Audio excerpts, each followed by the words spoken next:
Aló.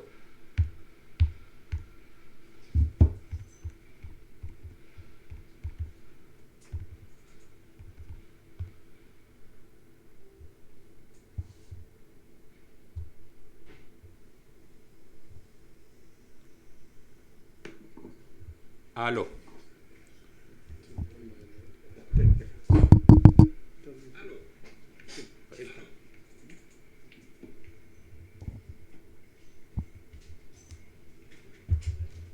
Acuérdate que estoy 5 minutos atrasado.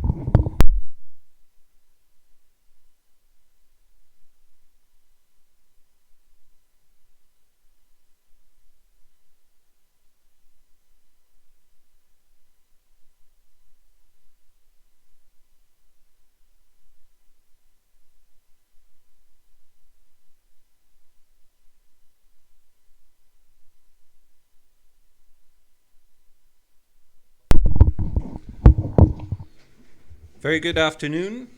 ¿Te ves bien? Yes. I hope we are broadcasting now. And welcome to everybody that's on the channel already.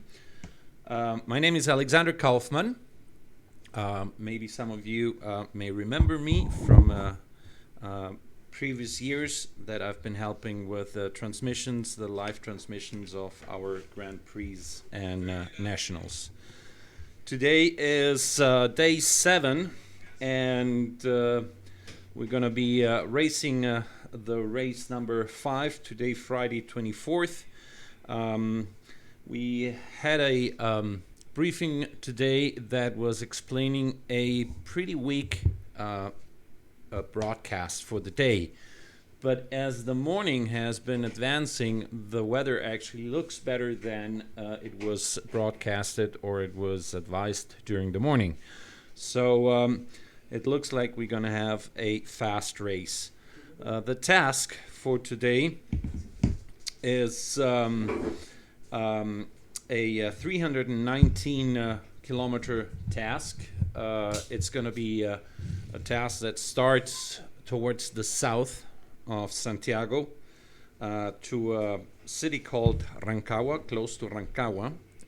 There is a copper mine there, Mina El Teniente. And then it's going to head back north to the second turn point, El Cobre. We can see El Cobre here in the northern part. It's actually the border of the valley of San Felipe.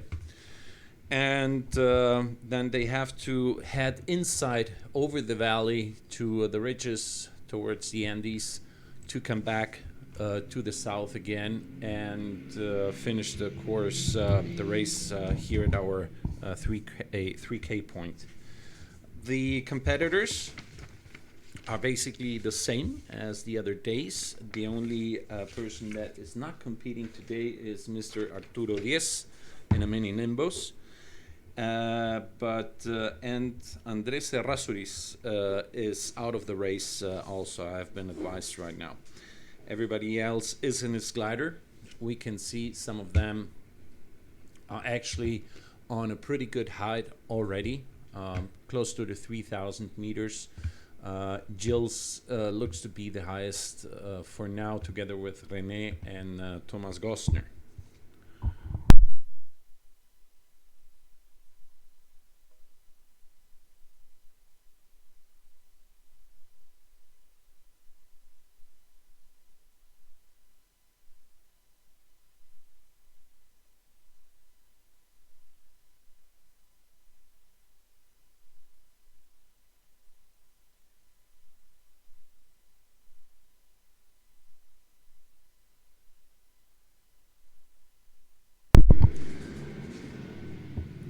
We will be also talking a little bit about what have been the results in the previous days.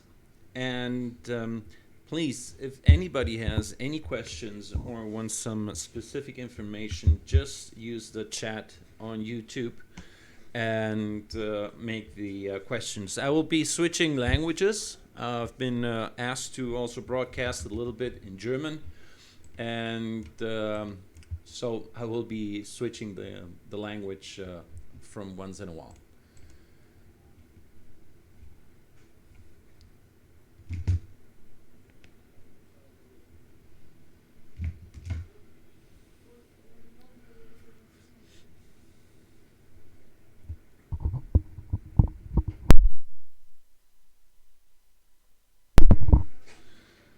Schönen guten Nachmittag, hier ist Alexander Kaufmann. Ich weiß nicht, ob wir schon deutschsprachige Zuhörer haben für den heutigen Tag. Heute wird Rennen Nummer 5 in einer Weile gestartet und das ist der 7. Tag in unserem Sailing Grand Prix hier in Santiago Vitacura. Mein Name ist Alexander Kaufmann. Vielleicht kennen mich einige. Von vorigen Jahren habe ich hier schon mitgeholfen, in dieser netten Arbeit ein bisschen über das Rennen zu sprechen. Es ist heute ein sehr schöner sonniger Tag in Santiago, ohne Bewölkung im Moment. Es war etwas bewölkt mit hohen Cirruswolken heute Morgen und das hat an und für sich nicht sehr schön ausgesehen. Die Wetterprognose war auch sehr schwach, keine starke Thermik, kein starkes Steigen, obwohl ohne Bewölkung und eine Höchsttemperatur von 33 Grad, 31 Grad hier in Santiago, ein bisschen weiter nördlich in Los Andes 33 Grad gegen 3 Uhr Nachmittag, das ist die jetzige Zeit. Also wir sind im Moment in der Höchsttemperatur. Das Wetter hat sich aber ein bisschen geändert. Die Cirruswolken sind drüber gezogen über das Zentraltal von Chile und es hat sich sogar ein bisschen mehr erwärmt. Also sieht es so aus, als werden wir einen besseren Tag haben als wie vorhergesagt. Start ist in 5 Minuten angesagt. Es sind alle Segelflieger mit dabei, außer Arturo Diez aus Chile, der in einem Mini-Nimbus mitgeflogen ist in den vorigen Tagen, und Andrés Errázuriz in einem Ventus 2 nimmt heute auch nicht mit teil. Alle anderen sind im Rennen. Wir sehen, dass Gilles, René und Thomas im Moment schon in der Höhe von 3000 Metern sind. Mal sehen, ob wir hier ein bisschen näher rankommen können. Wir sehen, es sind alle hier in der Zone von den Españoles sehr gut gestiegen und es sieht so aus, als ob die ersten sich jetzt schon Richtung Vitacura bewegen zur Startlinie. Es ist im Moment René, Thomas Gostner und Gilles Navas zusammen an dem Grat von Los Españoles. René ist jetzt mit 3000 Metern, sieht so aus, fängt an Richtung Süden zu fliegen. Wir haben also den Start jetzt in 5 Minuten.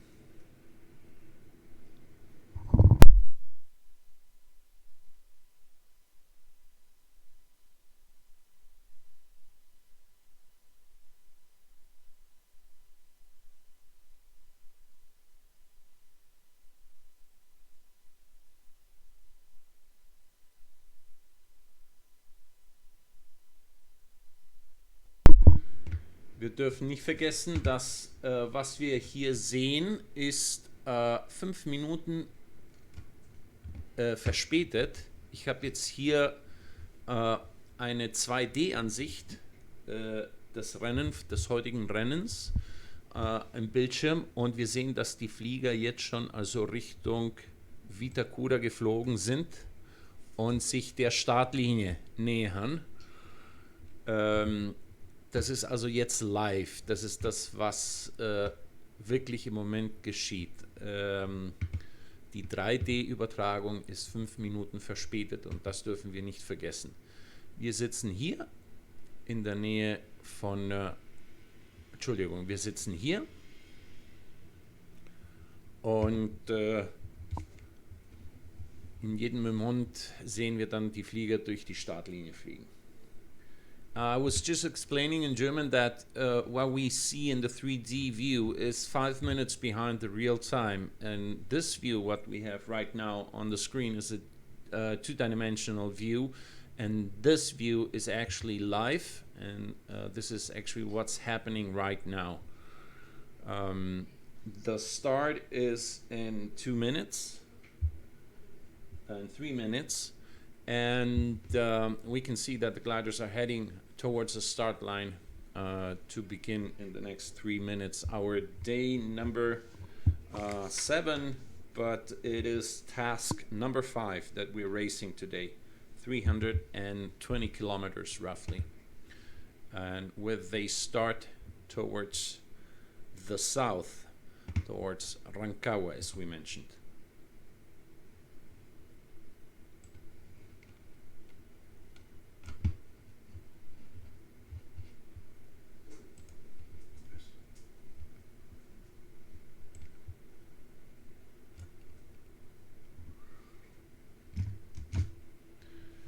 Here we have a little bit better general view of where the start line is located. It's actually not above the airfield of Vitacura.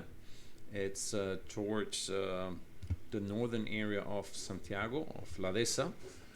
And we will have the gliders showing up, flying through the start line in the next minutes. What we're seeing right now is actually, as I mentioned before, 5 minutes behind the real time.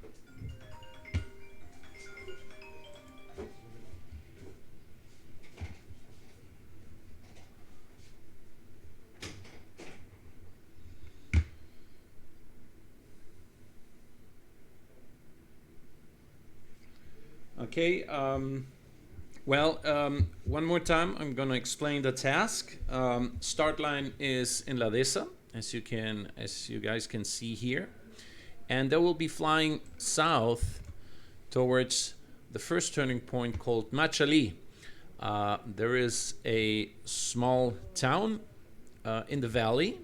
This is this great spot here called Rancagua, and this is a pretty low turning point. The challenge here is to fly along the ridges on the east side of Santiago. Actually, there will be we will see gliders flying pretty low down there to the south.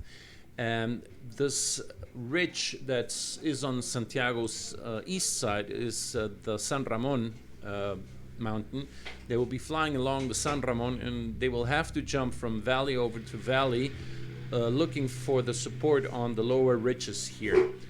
The challenge is to stay exactly on top of the ridge, and then you will have a chance to fly pretty straight without circling. As soon as you fall off the ridge into the valley, you will be searching for a climb over a very rugged and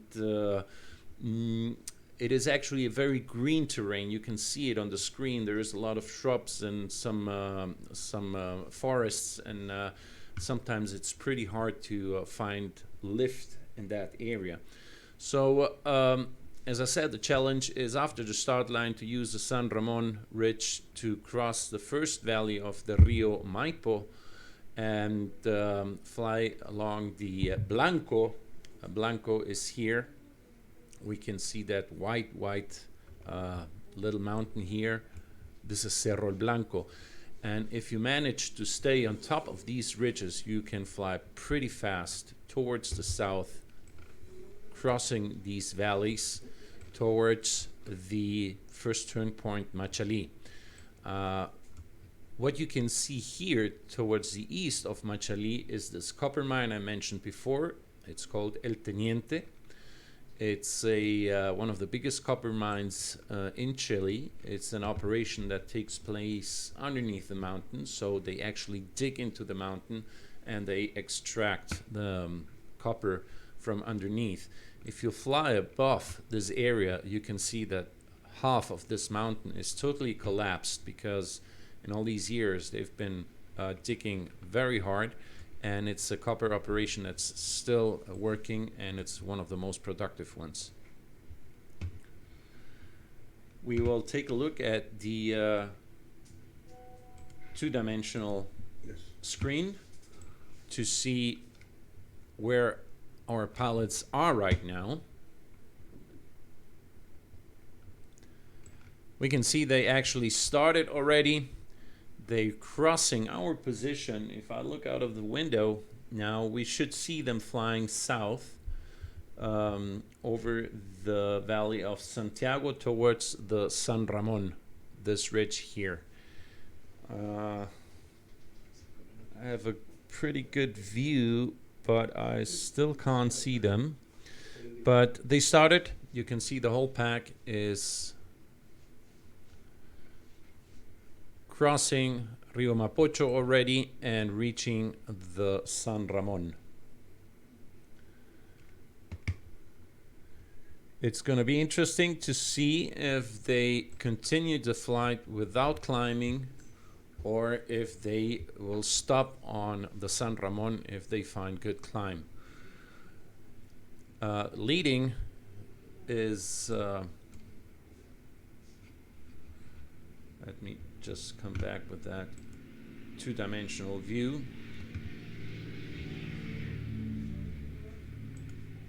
There it is.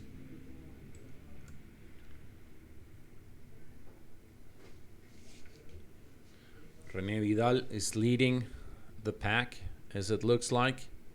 He has right now 2,200 meters.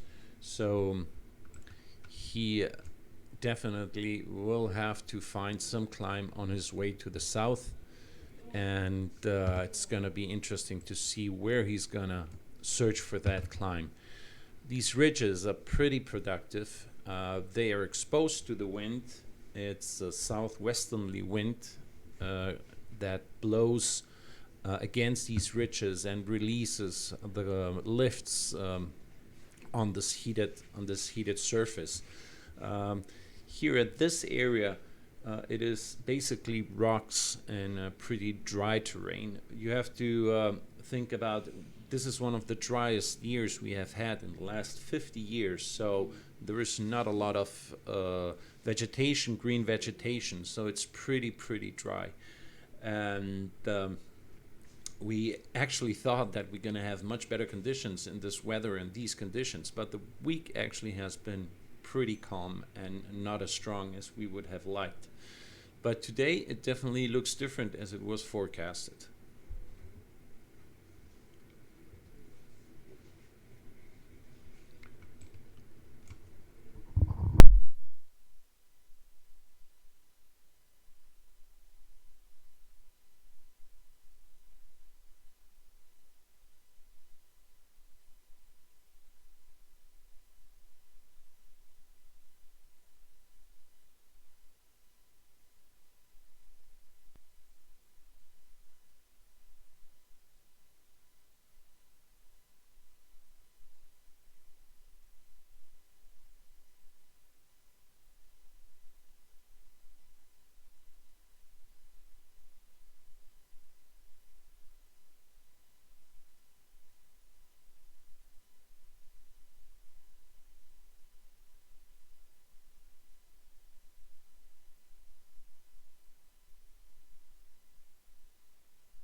Okay, I'm back. We were just discussing here some details of how the system works. I've been not doing this for a while, so I have to get acquainted again with the views and the maps. We can see our pack is racing south. Some of them, you can see, I just figured this out here.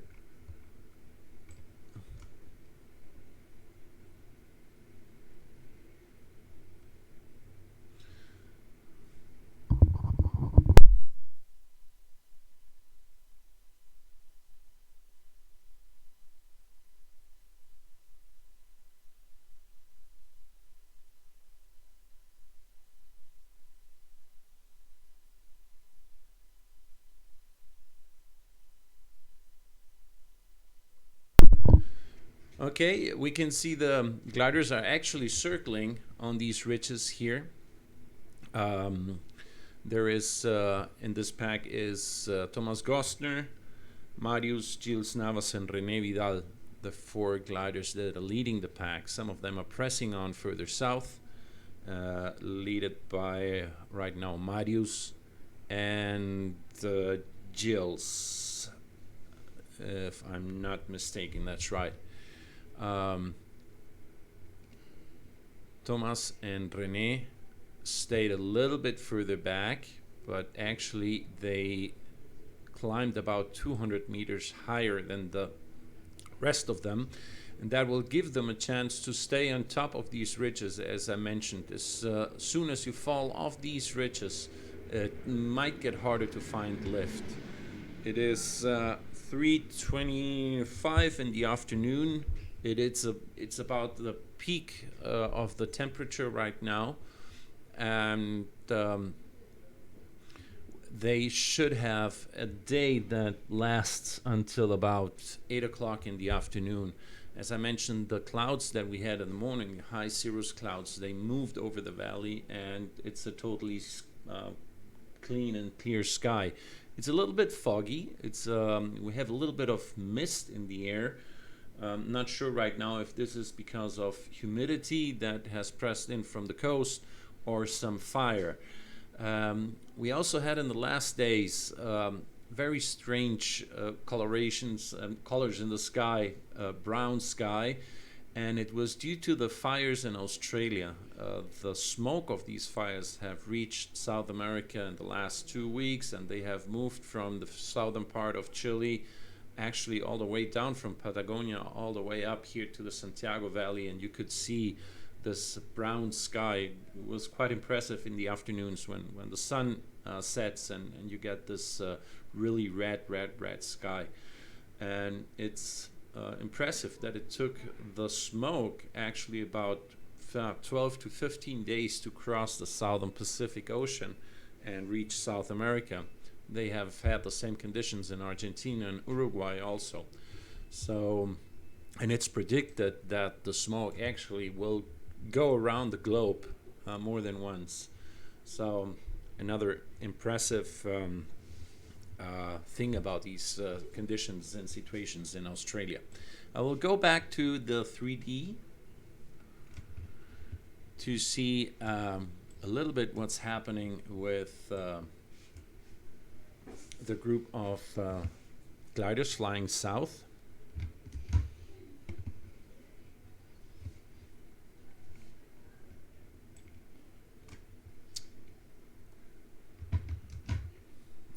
Remember, we saw the gliders flying south a while ago on the two-dimensional view, and we are repeating actually what we saw a while ago.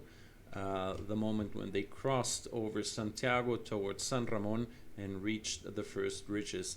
Here we will see again where René and Thomas and Gilles stopped for the first thermal. We'll stay with this view for a while so we don't get confused with the times and the offset of the 5 minutes we have between the two-dimensional and three-dimensional views.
There's one thing here. I was just advised that Jürgen Wenzel in his glider has issues with his signal, and he's actually not transmitting. That's why he's on 0 at the lower part of the screen. But he's actually flying, so we don't know the real position of that glider during the day.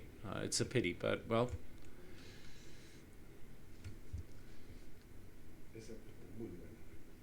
Here we can see, as what we saw a while ago on the two-dimensional view, that two gliders pressed on without turning, without circling the first thermal of San Ramon, in comparison of what Thomas Gostner and René Vidal did. They actually circled and gained about 200 meters more, and that is actually very useful on this ridge. As higher you can get there, you will be in drier air, and with more potential to get sustained lift as you move towards the south, crossing the valleys.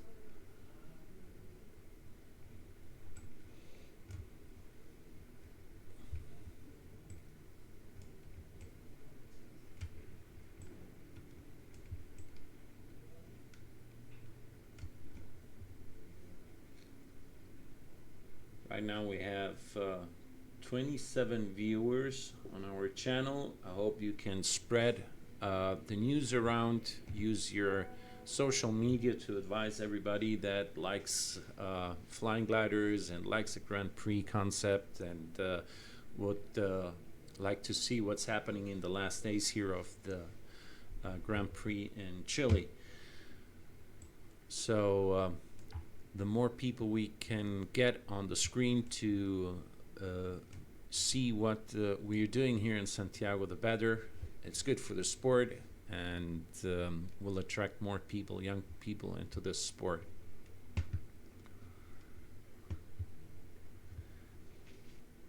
For those that haven't been on the channel before, we have different gliders flying. We have Ventuses, ASG 29E. In the Ventuses, we have Ventus A. Marius Pluskauskas is flying a Ventus 2AX. René Vidal is flying a Ventus 2CAX. Thomas Gostner is flying a Ventus 2AX. And we have Hans Weiner flying a Ventus 2C. And actually, one Ventus B. Actually, no, 3 Ventus B. Sergio Campos, Mario Reyes, and Nicolas Becerra. All gliders from our club here in Vitacura.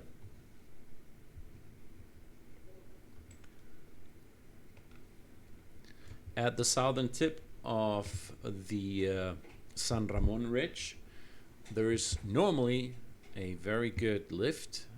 For the locals or the ones that have flown here before will know that lift, and you can see actually the gliders stop there, climbing in that lift. Gilles leading the climb together with René Vidal, roughly 2,400 meters already.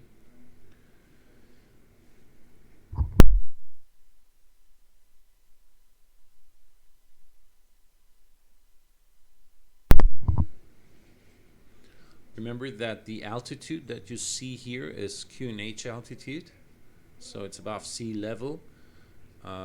We here in Santiago, the glider port is at roughly 660 meters above the sea level. So right now they will be reaching 2,000 meters above the glider port here in Vitacura. With that altitude and a little bit, hopefully more, you can use all the ridges towards the south without fighting a lot. Sometimes if you press on south too fast and hoping to climb further ahead, it gets pretty complicated and messy. The first one to leave south, leave the San Ramon, is Gilles. He will actually cross the valley of the Maipo River I will give you a general view from the west towards where they are flying now. You see this river down here is the Rio Maipo, and it's quite a distance that you have to cross here. There's no lift in between normally, and you will be approaching this ridge here towards the south, and you will use the dynamics on these ridges before you start to look for climb again. Today we have no clouds, there's no indicators, and so the flying actually without seeing cumulus clouds or indicators where the lift could be. Sometimes we get conditions where we get these small nice white puffs, and they are very good indicators when you're flying south, but it's not the case of today. So they heading south right now. The whole pack is led by Gilles Navas. Remember, we can't see Jürgen Wenzel. We don't know if he's ahead or behind the pack.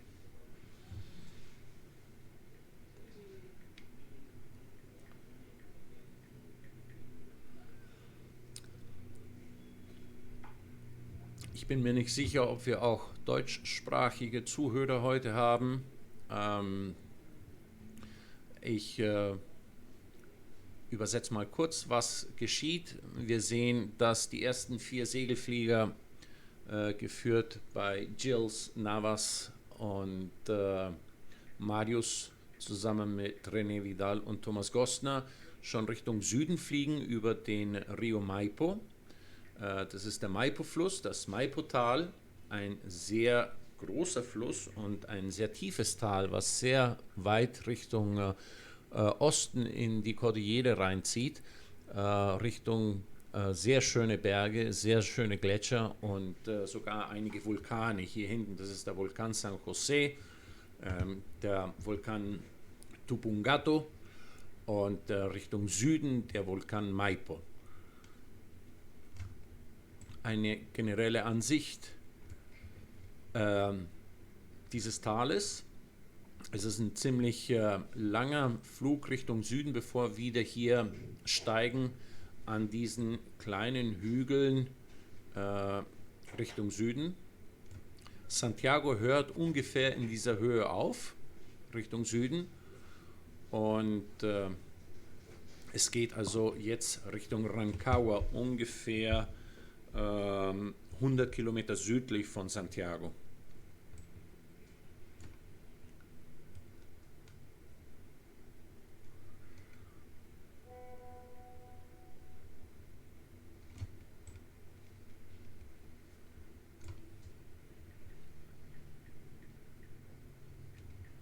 Wir sehen hier Santiago Richtung Westen von der Route.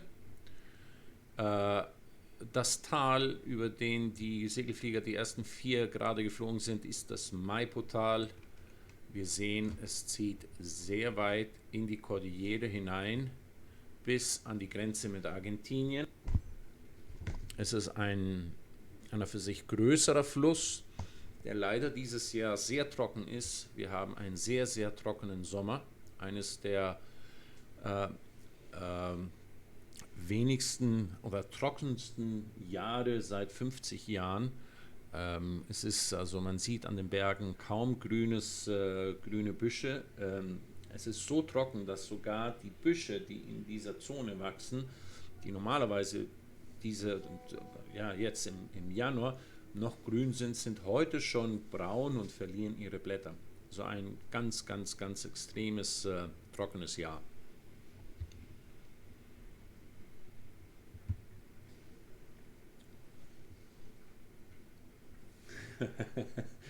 Gracias, don Andrés, por el saludo.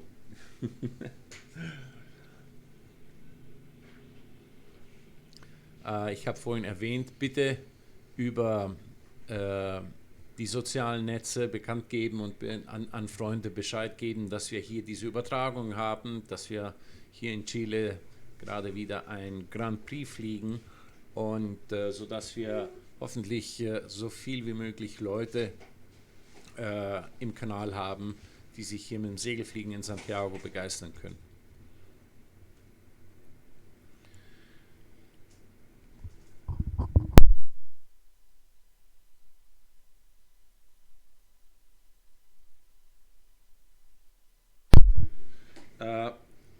Bitte nicht vergessen, wir haben es auf Englisch erwähnt, Jürgen Wenzel hat leider mit seiner Übertragung, mit seinem Gerät Schwierigkeiten und er sendet heute keine Position, er fliegt zwar mit, aber wir können dadurch nicht wissen, ob Jürgen vorne wegfliegt oder mit in der Gruppe ist. Leider schade. Wir müssen heute Nachmittag das Gerät nochmal vom Jürgen untersuchen und schauen, dass wir dann morgen wieder Jürgen auf dem Bildschirm haben.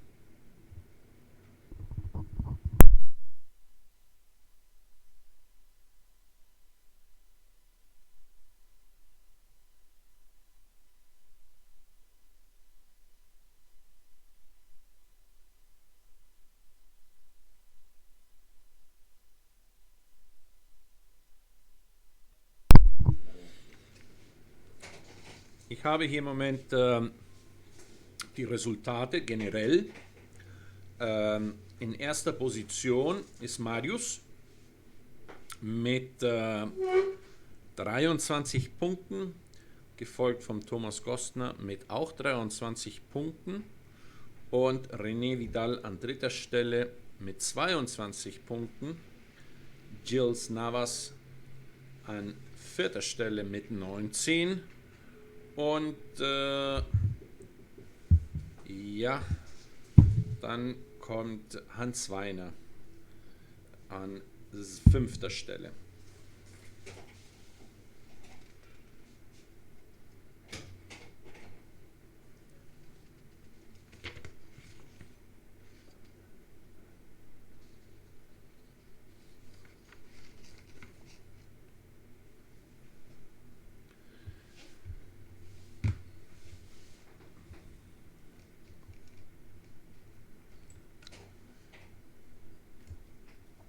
We can see that the gliders actually flew along the ridge of Apoyo el Blanco. We call it Apoyo el Blanco. It is the first ridge approaching from the north, the Blanco mountain. Here the white little tip is El Blanco, and nobody actually stopped for a circle.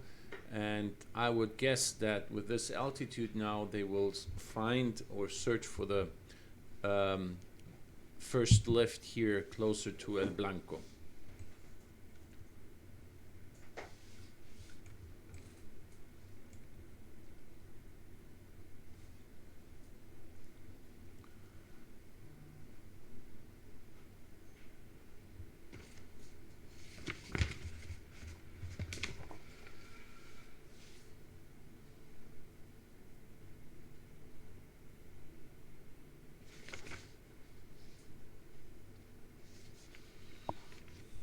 Marius is leading. He just reached El Blanco. Let's see if he makes a stop or he decides to continue his flight towards the south. A very comfortable flight. At this area is actually to gain about 300 meters more and set yourself on top of the ridge they just approached, because that gives you actually the potential to fly along the top of the ridge without circling anymore. It doesn't look like they're finding what they would like to find in terms of lift and thermals. They're pressing ahead and flying with the altitude they have along the ridges. Remember, they reached El Blanco with 2,000 meters, and now they're flying 2,100 meters. So they actually, they're finding lift on the ridge without circling and flying along towards the south.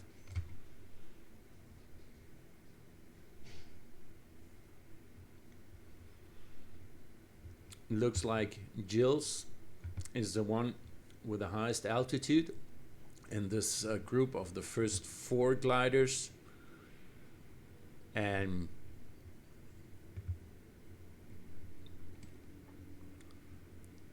but he's following closely Marius and is flying together with René Vidal and Thomas Gostner is the fourth of this leading group of 4 gliders.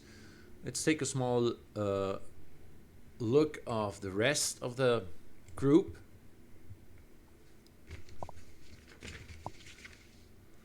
We can see Hans Weiner is crossing now also towards El Blanco, and there's still some gliders flying on Apoyo El Blanco. One actually stopped and is circling in a thermal at Apoyo El Blanco. And this is about it of the gliders in the group today. Here we have a general view. We have a leading pack of 4 gliders. One is in the middle, and 3 others are in the back of the group.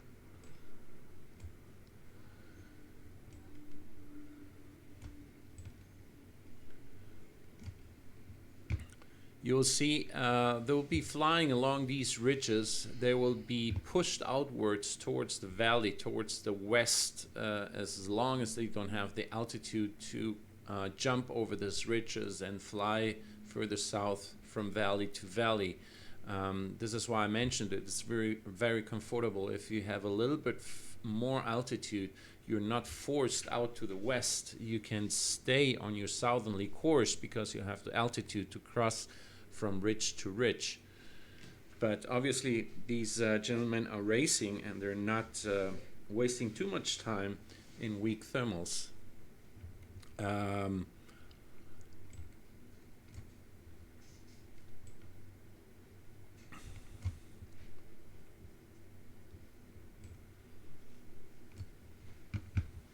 We can see that actually René looks like has found some lift.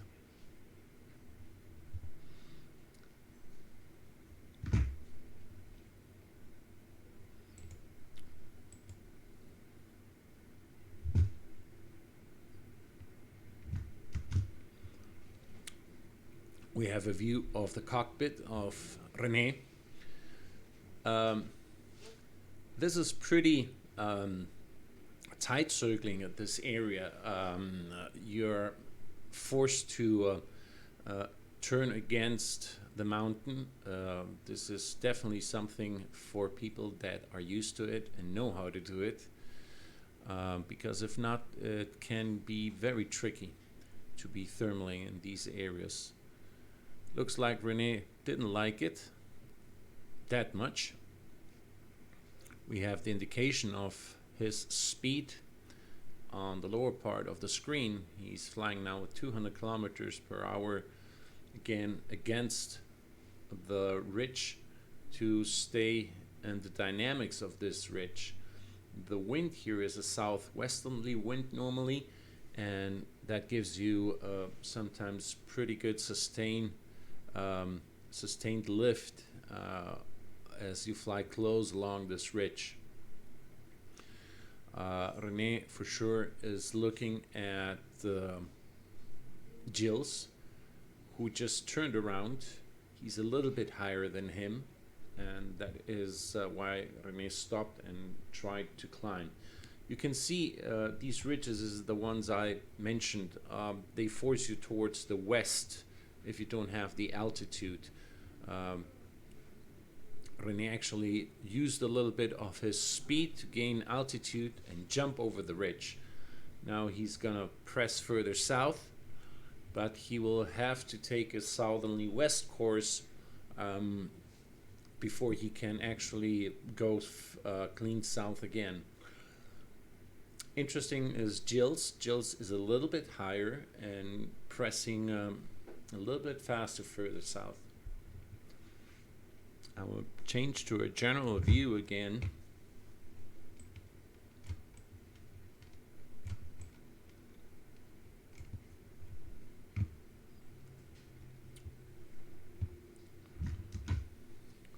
Here we have a general view of what Gilles and René Vidal are doing. Marius actually stayed a little bit behind, but he actually gained a little bit more altitude in that thermal they were flying a while ago. We can see he now is not leading the pack, but he is actually about 150 meters higher than what Jill's is. It's actually 200 meters higher than Jill's, and that is a very, very good condition. That gives you a chance to fly straight south without being forced towards the west to clean the ridges. A little bit what I mentioned a while ago. Let me see if I can give you a view of the four in perspective of their altitude, position, and terrain. You can see Marius is now in the back of the leading group, but he's higher, and he will have a chance to, if I show you this, fly straight south towards the last higher ridge before reaching the first turn point. Jill's stopped for a climb. I will try to give a view of what he's doing out of his cockpit.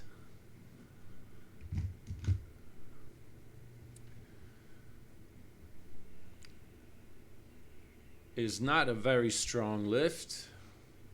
2 meters, 3 meters, and he decided, we lost the signal right now. We'll go to a general view again.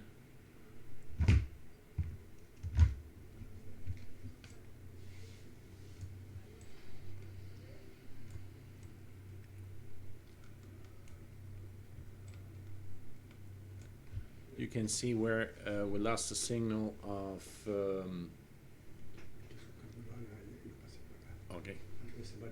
okay, sorry for that. Where we had Jill's a while ago, the view out of the cockpit, we lost his signal. He stayed back in that lift, and the rest of the group pressed further south. Now René is leading the pack, followed by Thomas Gostner.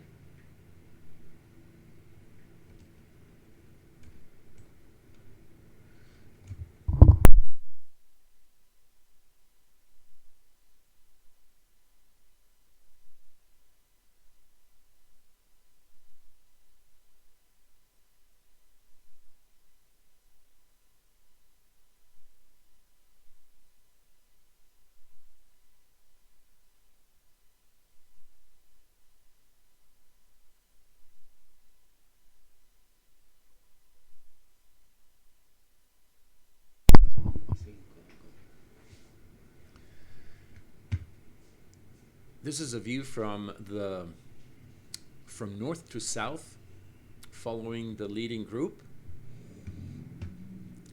They actually have to jump the valley they're flying over now, and another one that is further south, called La Leonera, before they reach the last ridge that leads them to the turn point. This ridge that we have at the top of the screen here.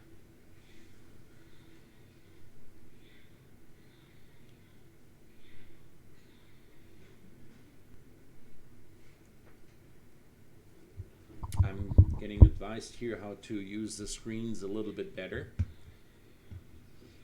I'm actually on a second screen I have here. I can test a little bit. Let's see. We will try to take a look at René.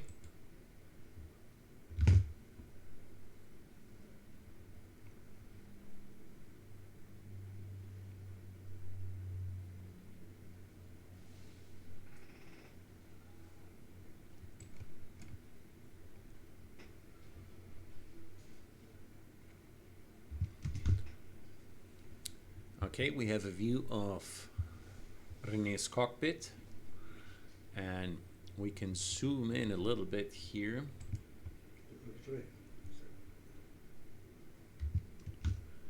So we can actually see his instruments.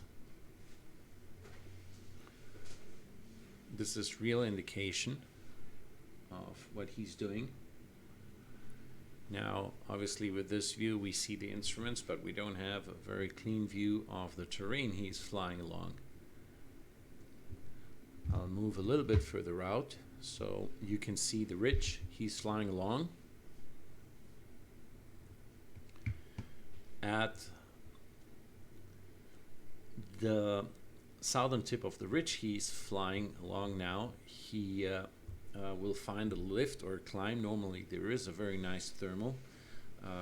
He's flying almost directly into the wind now, so every time you fly along these ridges you will have a positive climb and a positive component of climb as soon as you turn around the ridge.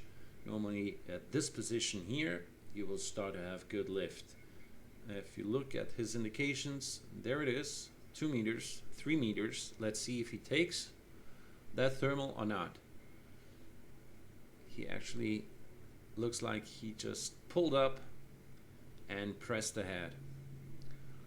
He decided not to stay in this thermal, and he's going to jump over the last valley before reaching the hills that will lead him to the first turn point. We are right now about 40 minutes into the competition. It started at 3:15 and it's 3:55. So he has been flying about 80 kilometers now of this task in these 40 minutes. So it's not a very fast beginning, but I would say it's a normal and not so bad flight towards the south. This is quite regular and quite the standard flight that we do if we have to go to a turn point that leads us south.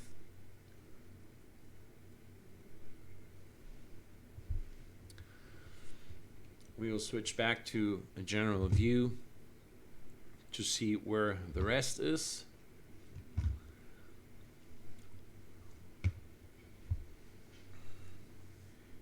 Yeah, well, Gilles looks like he stayed a little bit further north, a little bit longer.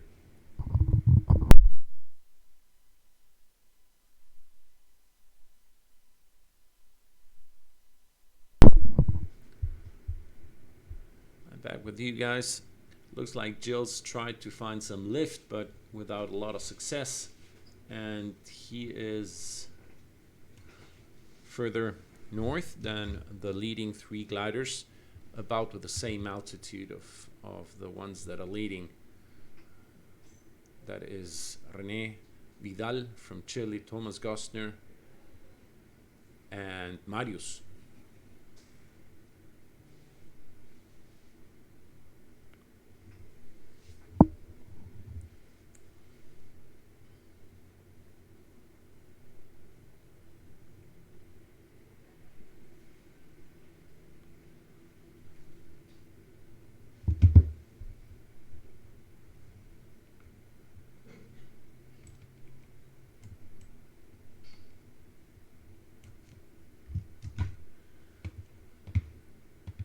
They crossed that river of La Leonera, and they're reaching now the westernly hills of the copper mine El Teniente.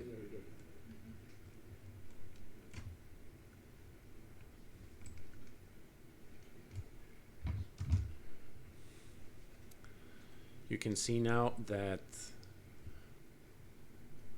René, actually, Vidal, is flying the strategy that I described a while ago, to have the exact altitude of of the riches of the copper mine. So he uses that energy of the ridge without losing too much time in thermals. Everybody else is flying along with him. You can see Thomas used a little bit furtherly western route than René. Thomas has been flying here at this area now for many years, so he knows this area pretty well. Remember that he used to fly a different glider than he's flying right now.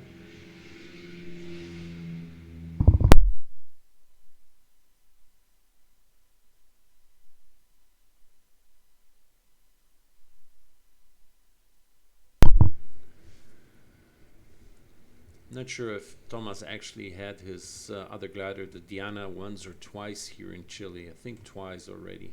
But today he's flying with the Ventus, together with René Vidal, the ridges on the western side of the copper mine El Teniente. These white spots that you see here to the east of their route is part of the mining operation there. We will take a look from the north towards the south to see that these ridges actually lead them to the turn point of Machalí. Machalí is a small village. It is part of the, not part of the copper mine operation, but it's a dormitory area of the mining workers there. It actually has a very nice golf course for those that like to play golf, and it's quite a thing to play there. My guess is that René, who has the experience in this area over Gilles and Marius, he will not spend a lot of time unless he finds really good lift. He will just press on towards the turn point and will try to come back without losing too much altitude to use the same route back to the north. As soon as they turn around the turn point 1 of Machalí, they will be flying back north towards El Cobre. That is a 135 kilometer distance on a northerly course. So they will be flying back basically the same route they used going south. So we will see them flying back from the San Ramon towards the area of La Dehesa, and then they will actually press further to the north. It's not going to be a high altitude task. It's going to be basically using the energy of the ridges here of the Central Valley.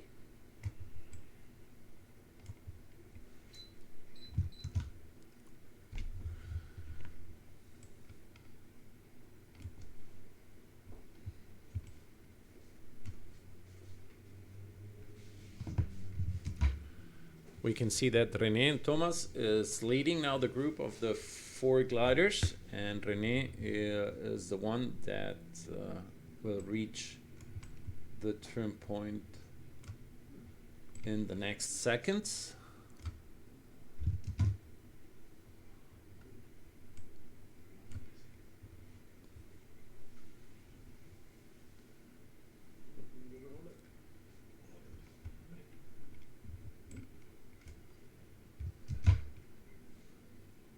René and Thomas barely touched the circle of the turn point.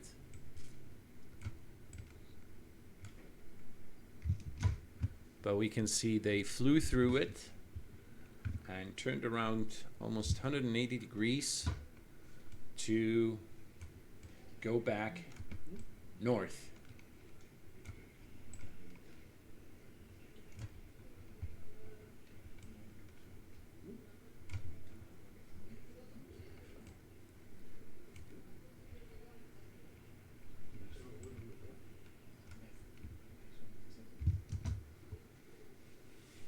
Here we're looking from the south, just on the side of the turn point, the first turn point.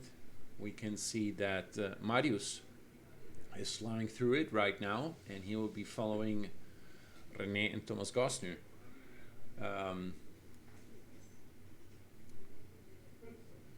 They're about, René is right now about 1,600 meters, 1,700 meters.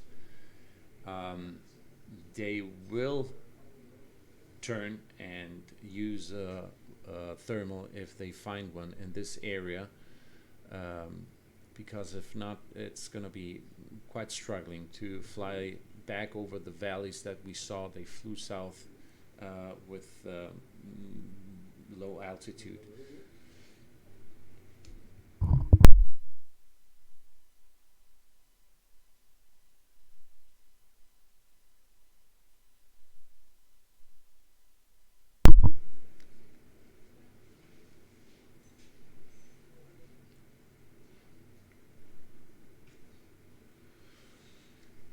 Marius Puskauskas is flying a little bit different route than René and Thomas. René moved a little bit further east to find the lift of the ridge that grows into that valley here. But they got closer again. Marius is flying. Let me see. We have a weak signal on them right now, so I can't tell you exactly the speed they're flying. But René is flying about 140 kilometers. That is a clean signal. And Gilles is about, he's a little bit faster, but he's actually out in the valley. I will give you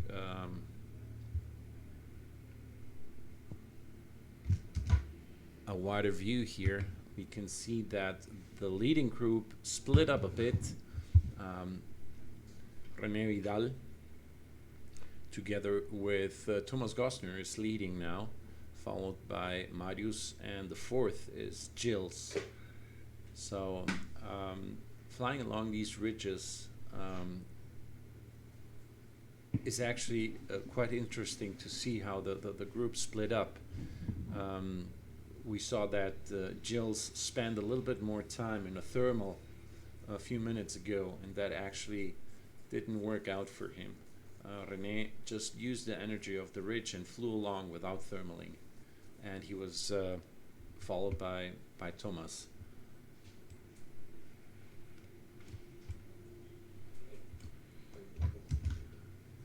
They actually, flying back on that ridge with the same altitude, they flew south. You can see it is just using the energy of that ridge. It is a combination of warm air that is released from these ridges by the wind, the southwesterly component. They will have a little bit of tailwind component right now that will give them a little bit higher ground speed. But it's that energy of that ridge that made it possible to fly to the south and fly back to the north without thermaling and just using that energy.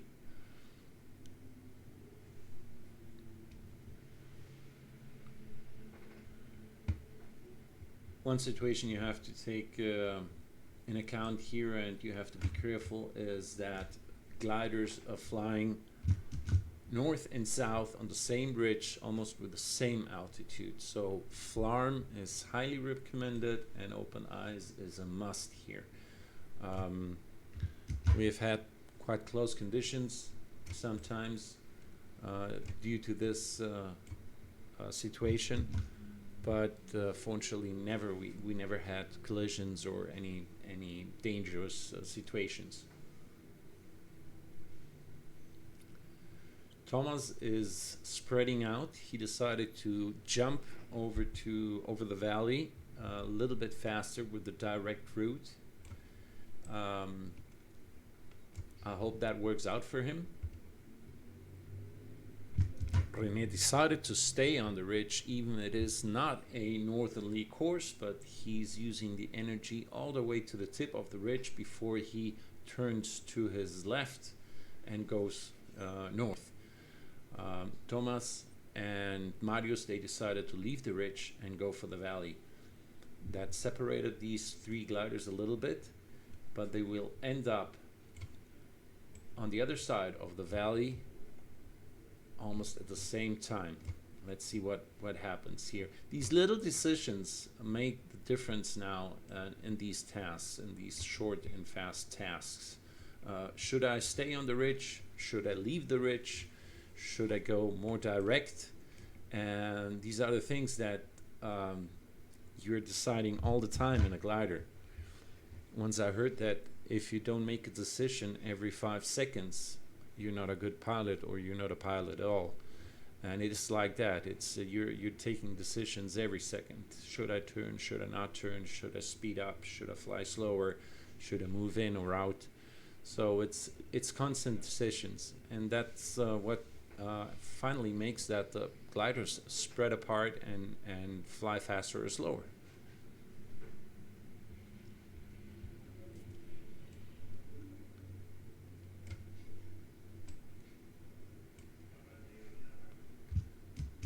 And what I just said is even more important in mountain flying. You're flying very different conditions that change all the time. It changes from valley to valley. I will give you a general view of this central valley, how it looks like, and why it changes so much. You can see here in this picture that they're flying along these ridges. It's the first ridges of the Andes, and you have the central valley of Chile, where Santiago is here at the lower end of the screen and Rancagua is on the higher end of the screen. And these valleys, or this central valley, is split up by small ridges, and that creates different air masses, and the different air masses are influenced by the sea and by the mountain weather through the valleys. One valley is the valley that you see on the top of the screen. It's the Cachapoal Valley, and on the lower part of the screen you will see the Maipo Valley. These are very, very deep valleys, and they actually mix the air from the mountain and the sea, and that is why we have so different conditions sometimes from point A to B in a stretch of 20, 30, 50 kilometers. And that is part of the difficulty in setting up an interesting and flyable task for a competition. So the task setter definitely has to take into account a lot of different conditions in the different areas, and to set it up, because if not, you can make big mistakes or unflyable tasks. We'll go back to a closer view. Let's see what René is doing.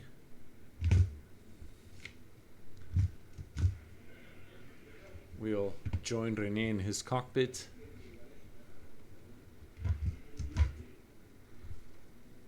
He's flying along the ridge with about 150 kilometers of, this is ground speed.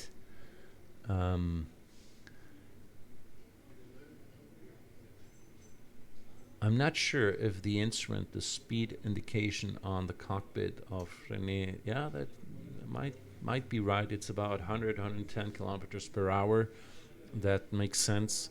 And you can see his variometer is going 3 meters, 2 meters, 3.5 meters, and without turning. He's just using the energy of the ridge.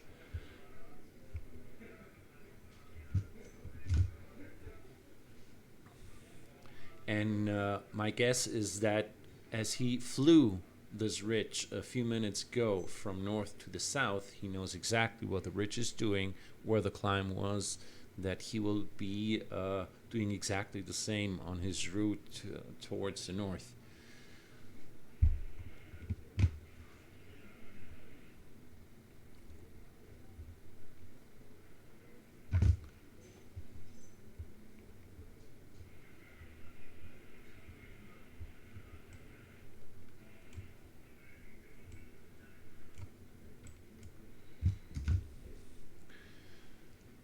Again, from the outside, we can see that René is leading, followed by Thomas.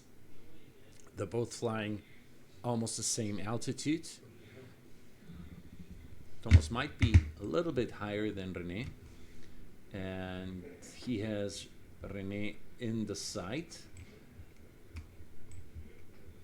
Let me see if I can, get this straight out here.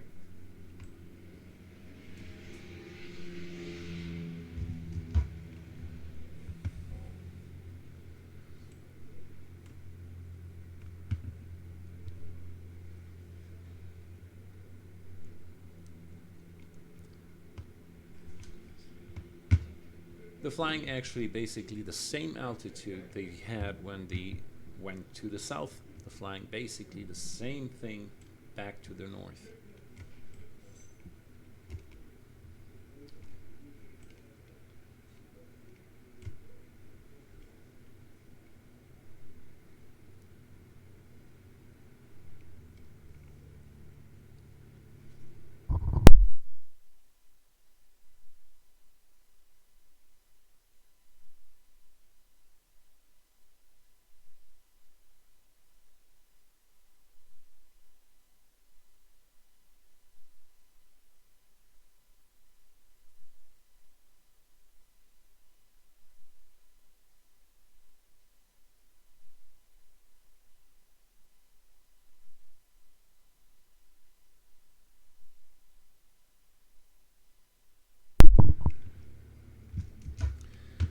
Remember then a while ago we just noticed that Jude made a different decision. They actually left. Just give me a second. Okay. Perfect. We just mentioned a while ago that decisions like should I stay on the ridge or should I go press on a director route makes a difference. And we can see it here. Actually, René, who stayed on the ridge longer, is leading the pack because he could fly faster over the valley because he was a little bit higher. And the ones that decided to take a shorter route and without using the energy actually are in the back now. That is Marius and Gilles. And the whole thing is now led by René and Thomas Gosner.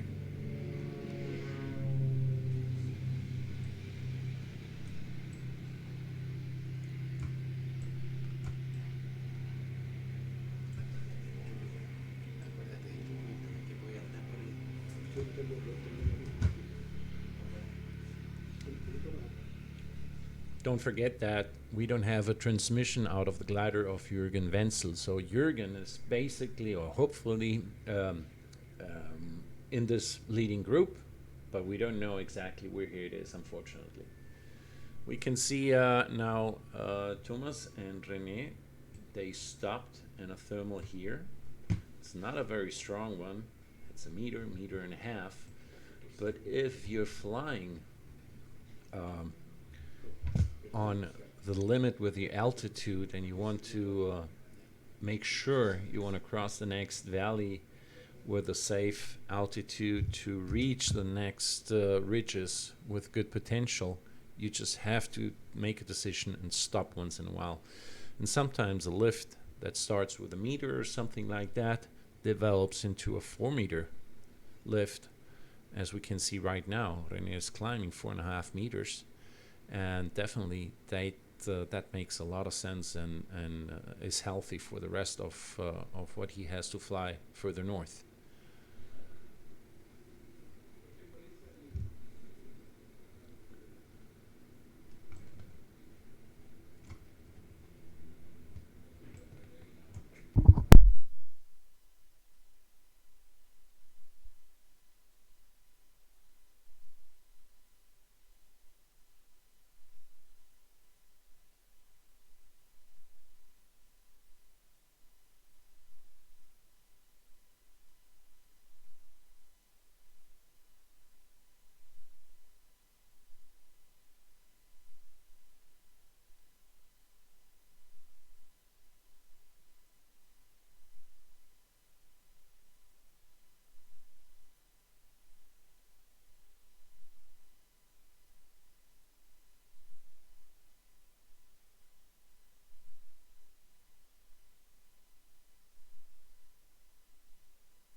Sorry, yeah.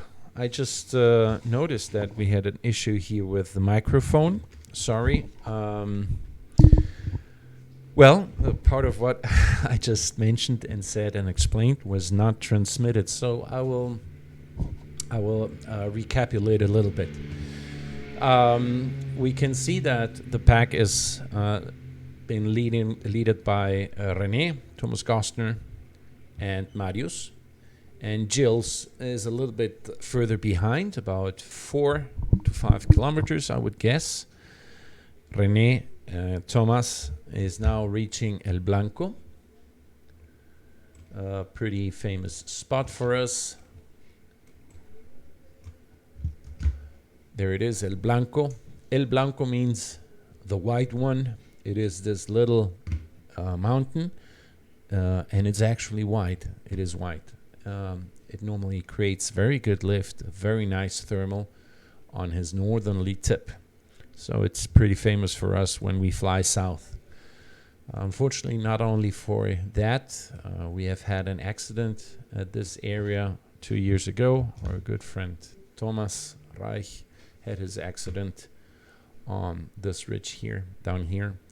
So, well, we have to remember Thomas looking at El Blanco. And as a good friend said, yes, we can fly, we have to fly, it is fun, and it is as safe as we make it. And every time we step into the glider, we have to think about it's not our day. We're going to be flying tomorrow again, and we have to always fly in consideration of our capabilities, the conditions, the capability of the glider, and not go over the edge of that capability. Because if you do that, you're going to be in trouble, and we don't want that. We want to be flying again tomorrow. So we can see that René stayed in that thermal of El Blanco. He leaves it now, and he's going to be following Marius, who pressed on a little bit sooner, and Thomas Gostner is also now pressing on. This altitude is very comfortable to cross the river, small valley that they have in front of them before reaching El Apoyo El Blanco. And after El Apoyo El Blanco, they will have to cross the valley of the Maipo River, the Maipo Valley. I'll give you a general view of what the group of gliders competing today is doing. Everybody already crossed and marked the first turn point in the south, Machali. The group is now being led by Marius, followed by René Vidal and Thomas Gostner, and fourth is Gilles Navas. Gilles looks to be a little bit higher than the rest of them, but not a lot. And then we have the glider Quebec Solo of Hans Weiner, Yankee Victor is Nicolas Becerra, and Papa Quebec Sergio Campos.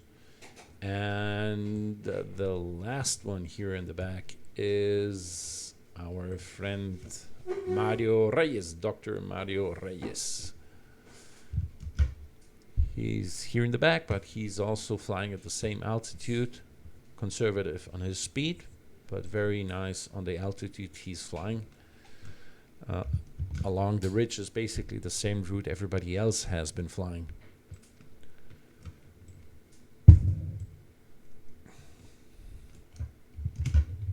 The leading group are these three gliders here: Mario, René Vidal, and Thomas Gostner, reaching El Apoyo del Blanco.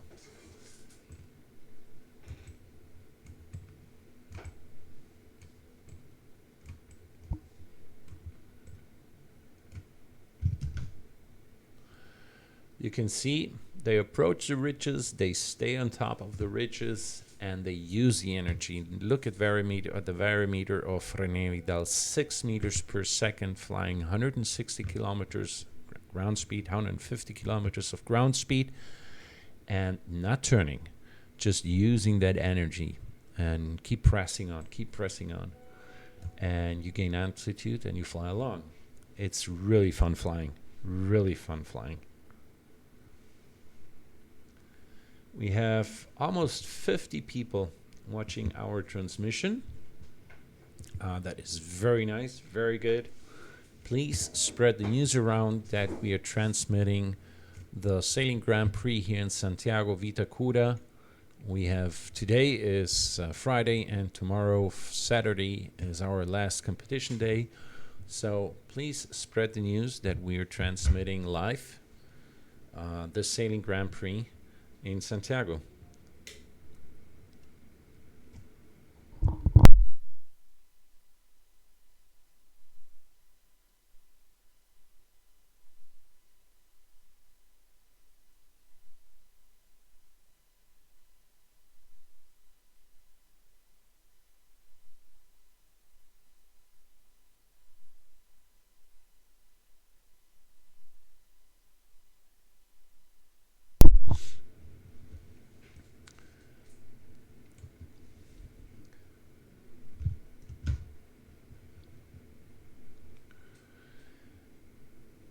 The valley they are facing now, approaching now, is the Maipo Valley.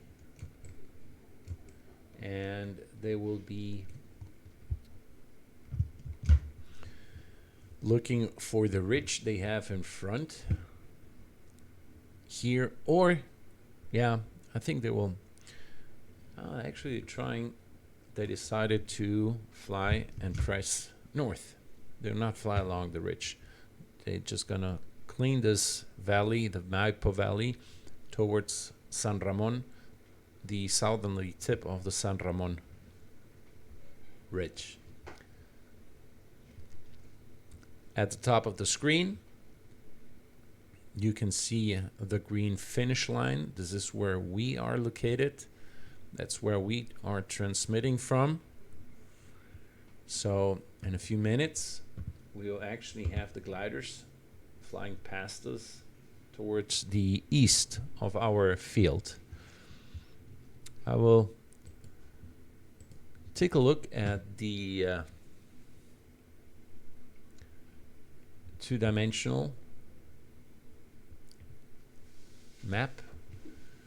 I'll set this up here so you can see it also.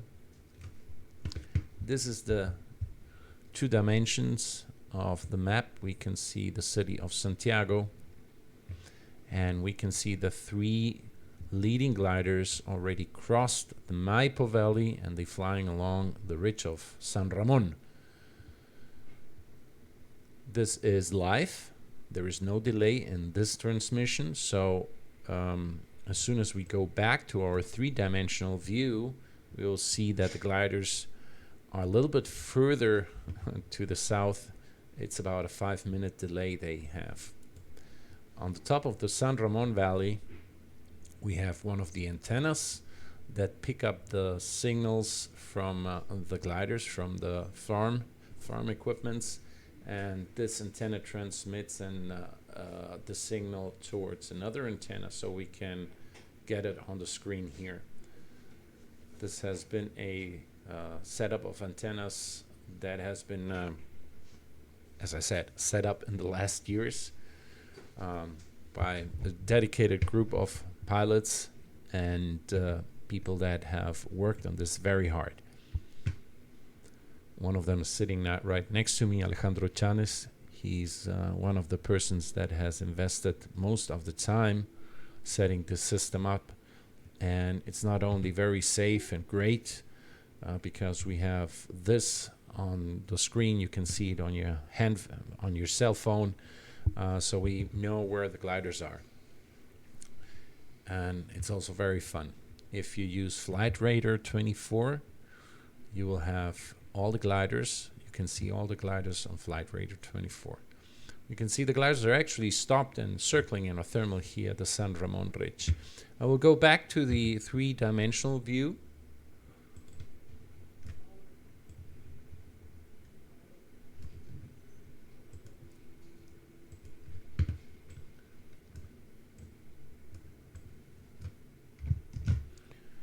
As I mentioned, what we saw on the 2 dimensions, the gliders were about 2 kilometers, 3 kilometers further north, And here on this view, we can see that they're reaching the San Ramon right now.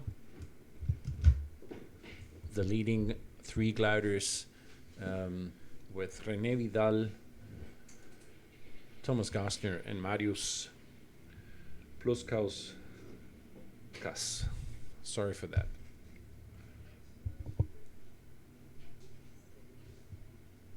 Please, if you have any questions, if there's anything that you would like to know or that you would like me to comment on, just send a question on the YouTube channel. On the chat screen, you can actually comment whatever you would like to.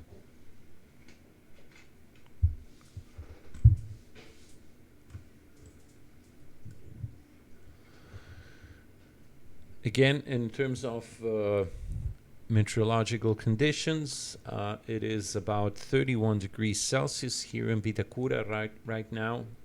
It's about the maximum temperature of the day. We have no clouds. There are just a few small cumulus clouds high up in the mountains, but out of the route the gliders will be flying today.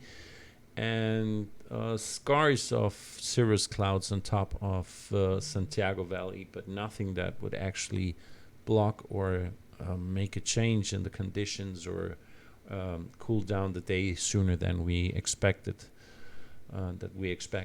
So it is a fun day to fly, and I think we're gonna have pretty fast speeds here today.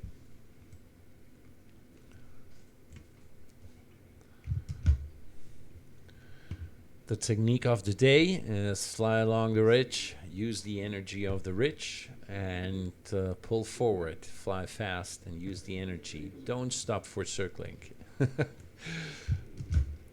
That is what definitely René, Thomas, and Marius decided for the day. Use the energy of the ridge.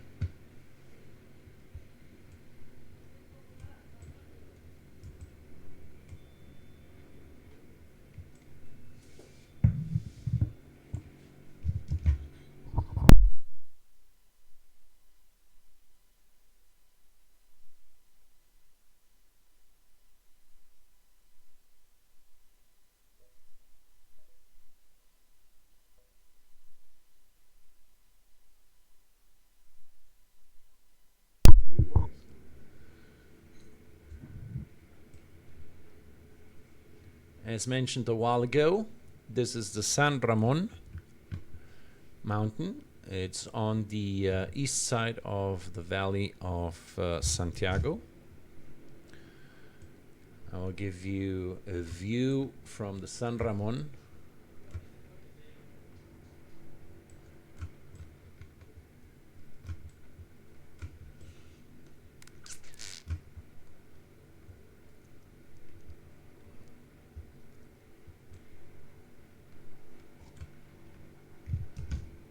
This is basically what it would look like if you put yourself on top of the San Ramon.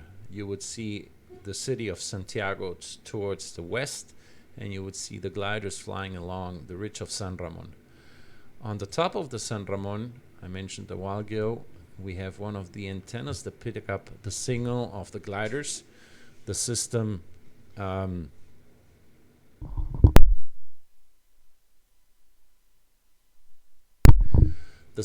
has been developed in the last years by our friend Angel Casado, and it has been set up with Alejandro Chanes. He's sitting right here next to me. And it started with just one antenna a few years ago, then a second, and now we have a whole setup of antennas along the valleys that we fly with the gliders. So we have basically all the terrain that we fly with the gliders is covered with these antennas, and we can pick up the signals of the gliders and know exactly where they are on our cell phone. You will see them on Flight Radar 24. And it's not only very safe, it's also very fun, and everybody can actually join the gliders in their flights. And this is what we actually use as a signal for this transmission.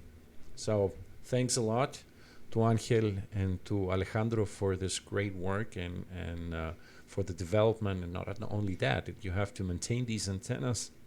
You have to get yourself up there. You have to clean them. You have to make sure they work. So it's a quite challenging thing to keep them working and have them functioning the right way.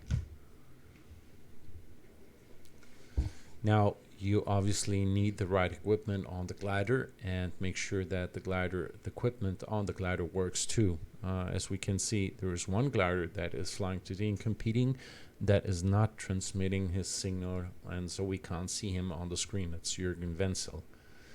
Arturo Diez and Andrés Errázuriz is not flying today. ¿Qué le pasó a Andrés?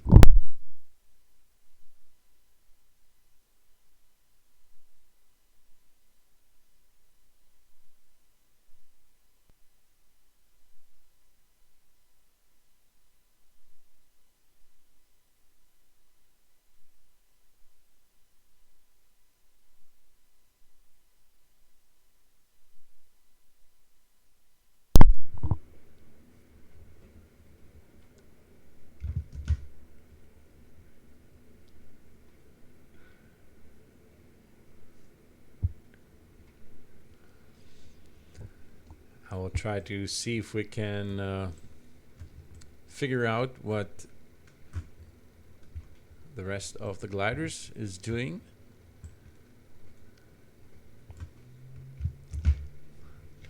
We can see Gilles is also now flying along the San Ramon. Yeah, he actually hasn't been able to catch up with the leading group. And my guess is that he actually fell back a little bit further of the three leading ones.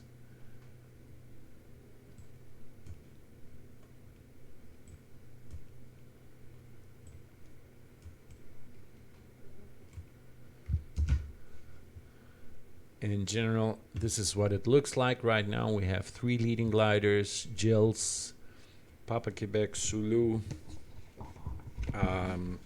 That is Hans Weiner, if I'm not mistaken. That is right. And we have Sergio Campos, Mario Reyes, and Nicolás Becerra in the back. So great work what Hans is doing here with this Ventus. Famous Ventus has been in hands of different pilots here in the club, and today it's one of the gliders in the fleet of the club in Vitacura.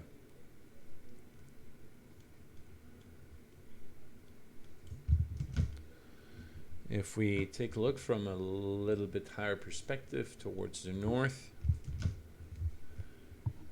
the next turn point is El Cobre.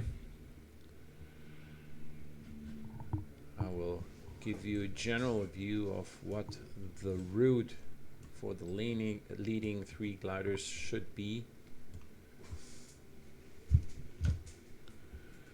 Here in the lower part of the screen, we have the three leading gliders. The green line is the finish line. This is our glider port. That's where we are located. And my guess is that these gliders will jump over the valley of Mapocho using the energy of the ridges here on the top, on the high part of Santiago in La Dehesa. And they will then, I guess, not take a high route, let's say, for example, Los Españoles, but take a faster route on the westernly lower ridges here, using the ridge of El Maraco and the Baños de Colina, along towards the north, crossing this little valley to mark the turn point in El Cobre. After that, they will have to jump over the valley of San Felipe. This is a very interesting move. So it's a task that has been set up generally outside on the valley. This is how it looks from above and from the south. So you can see we're not flying inside of the mountains, but further outside. But again, we don't take direct routes. You don't fly from point A to point B.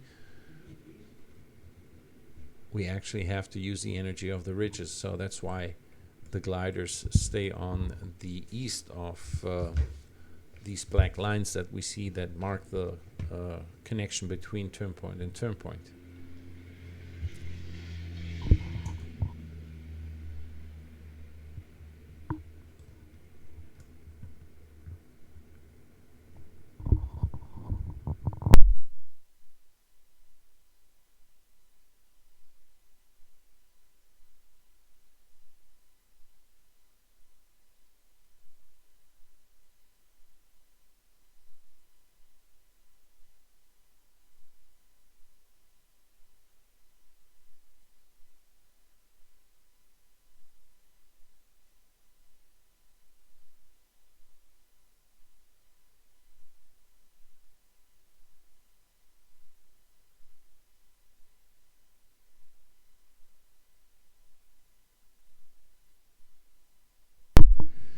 Well, our 3 leaders, they actually just overflew the Rio Mapocho, and they are east from our position, from the glider port.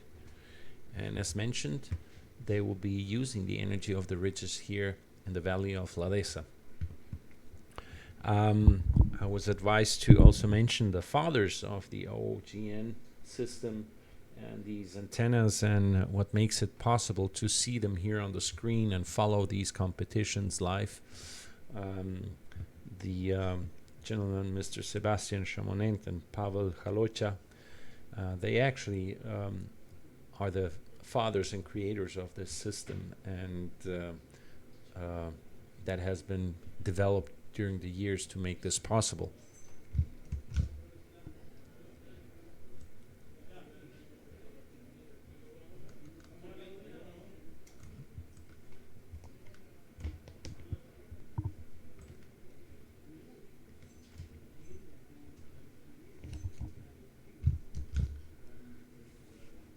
Marius is leading now the group of 3 gliders in the front, followed by René and Thomas Gostner. A little bit lower Marius than Thomas. But these differences in altitude actually don't make much of a difference right now. It does on the final glide. Even if you have 10 meters, you might have an advantage to make it possible to fly a little bit faster. Right now, it is just if you're flying and you're sitting in the cockpit, like for example, if you're sitting in the cockpit of Thomas Gostner, as you would do right now here, you would see René flying in front of him and Marius flying in front of him. They were both a little bit lower, and that makes you feel actually quite good. You have them in sight, you have a little bit more altitude, and that gives you the chance to actually react and make a little bit more decisions in terms of what the other 2 are doing. Should I turn with them? Should I fly along? We just saw that Thomas crossed the path of Marius. So they're very close together. They see each other. Now the glider in the front actually has the pressure of setting a little bit the task. If he decides to turn, the others can actually make the decision not to turn and fly along, and that is that creates a lot of pressure for the glider in the front.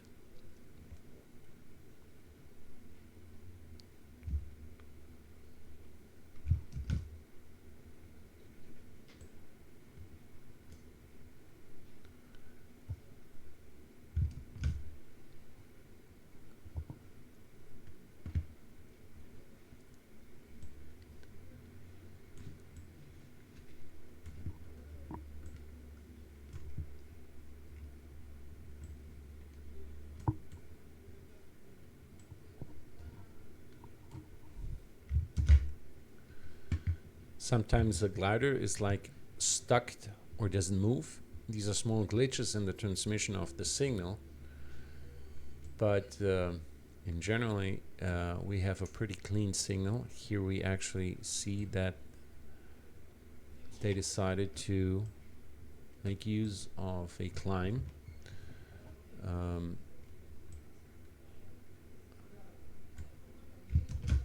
It's not a very strong climb here. Thomas has about 1.5 meters of climb. It actually was one turn and they continued flying along towards the north.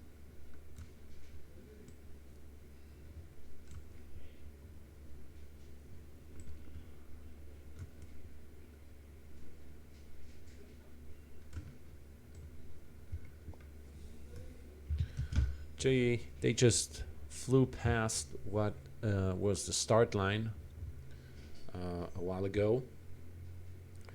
We are now 1 hour and 35 minutes into the race, and we have covered roughly a distance of 150 kilometers, so it's roughly half of the task has been covered so far. We can see it down there. Thomas has covered a distance of 123 kilometers, so it's a little bit less than half of the task has been covered in this hour and 35 minutes of flight. So it's not a very fast average speed for now, but coming back from the north, it's actually a pretty straightforward flight as soon as you clear that last turn point, or almost the last turn point. So that will actually make the average speed come up a little bit.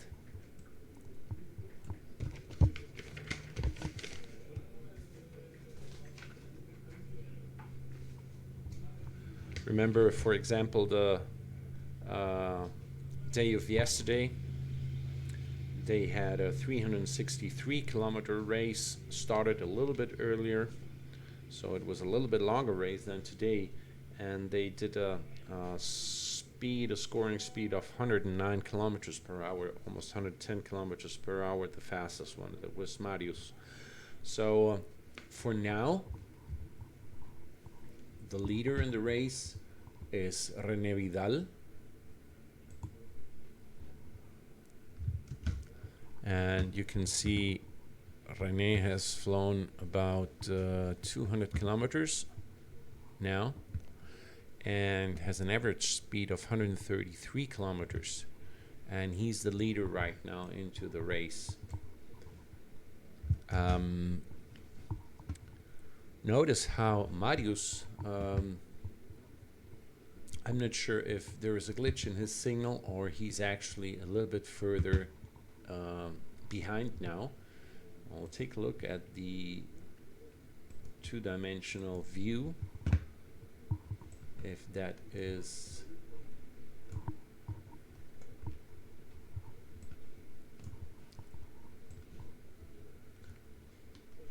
I'm sharing with you now the two-dimensional view of the race, and it's actually, Mario stayed a little bit further behind. He's flying at 2,100 meters, and René is 2,200 meters together with Thomas Gostner. So Marius actually stayed a little bit further behind.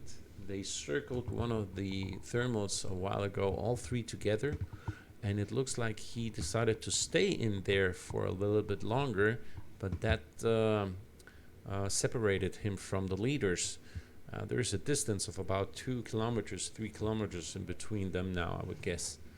So again, a good example of how decision making is influences your speed and the results in your race.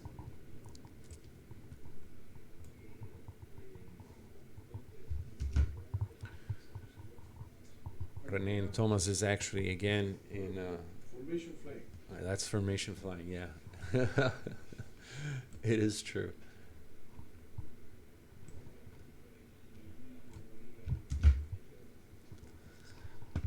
Again, a beautiful view of two gliders flying in the same thermal.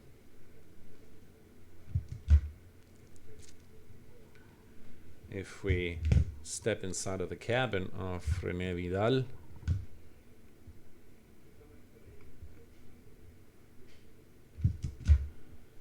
we will see René flying with an average of 4 meters, 3,000 meters high now,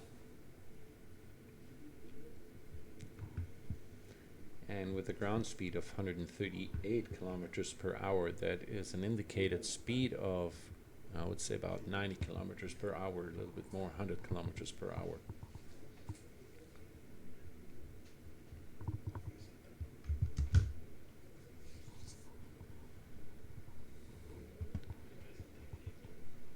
He is, let me see.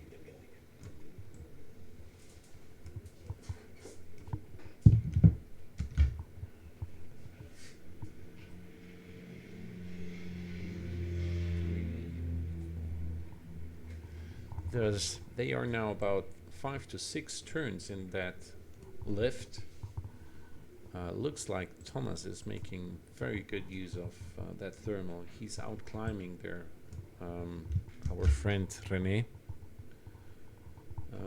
It's a very irregular climb though. It has been switching in between 0.5 meter and 2.5 to 3 meters.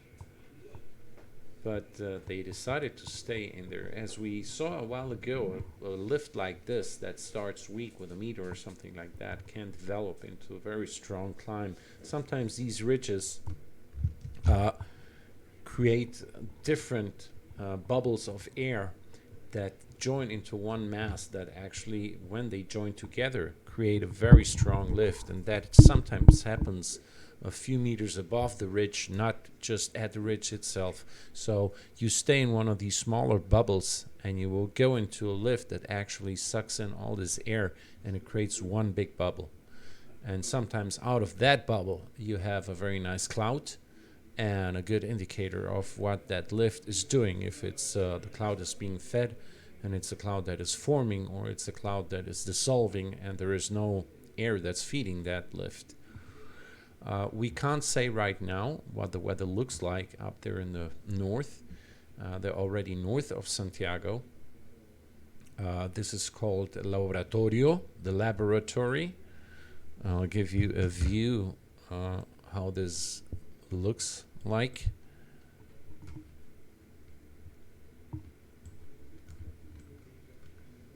If I can manage this right, I'll give you a view of the laboratorio. Okay, here we are. These rocks down here on the right side of your screen would be the rocks of the eagle nest. There is actually on these rocks we find sometimes eagle nests and condors, and this bowl in here is the laboratorio, the laboratory of lift and climb. And the ridges here to the north of the laboratorio sometimes create these very nice strong thermals. One of them was just flown by Thomas and René. Again, you can see this lift is bended, or somehow it moves the lift. The wind moves the lift towards the north. So again, here we can see at these altitudes, 2,200, 2,300 meters, it's still a south component. So it's wind out of the south that blows upon the ridge and creates the lift and moves that lift, or tilts the lift towards the north. Now Marius picked up a little bit, and he's actually climbing in that lift too. And a little bit further out there in the valley, Gilles showed up. It looks like Gilles has been catching up with the group of the front gliders. Now Thomas and René moved further to the north. They're approaching already the ridge of El Maraco. They just crossed the valley of Colina, the Colina River. These roads and tracks that you can see here on these ridges is actually part of the copper operation that is in the higher mountains here.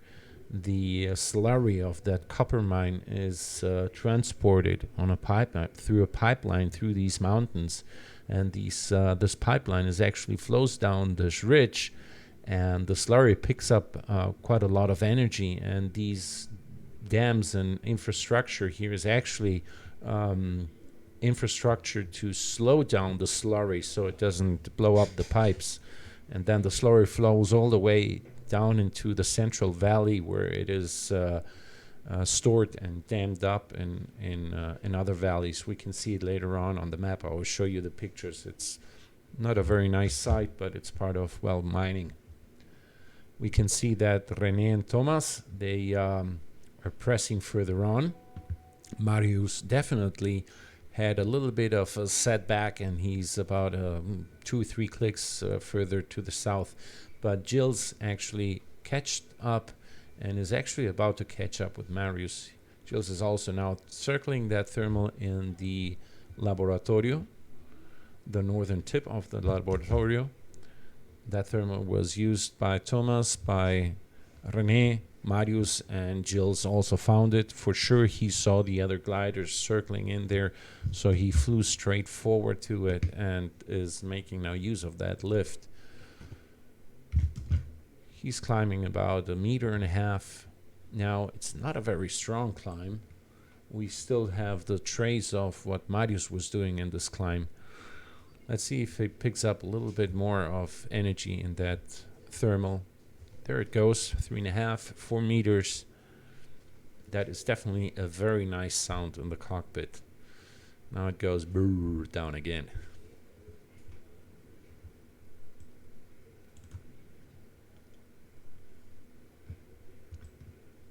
It looks like being irregular, that these thermals are not as steady as sometimes we would like to have them. We can figure that out looking at the variometer. It has a tendency to be slow on one side of the thermal and strong on the other side. Every time the glider is looking to the south, it has a 3 meter component. Now he's turning back north. It falls down to a meter component, a little bit less. And let's see if it picks up again. Yeah, there it is. Picks up again. You have a 4 meter component. And let's see if it drops down again. Well, he's fighting it. You can see now it drops down again. It's interesting. This is about, we can talk about the technique of centering thermals. If you have conditions like this, it's very hard to analyze or to make a criticism here if he's not centering the thermal right, or it is actually a thermal that is that irregular. Sometimes you just can't center it more than that, and you just stay in that mass of air, hoping that it gets more organized as you go higher. Sometimes these air masses that are really bubbles of hot air that climb have to climb through different layers of wind or temperature and get disrupted, and you just can't find fight the disruption. You just stay in the bubble of air and you climb, hoping that if it gets into more stable air, it picks up and it gets regular. But well, he climbed I would say about 200, 300 meters in that thermal, and now he's pressing on. That is Gilles. He would be in 4th position in this race. Let's see what René is doing. Let's join him in his cockpit.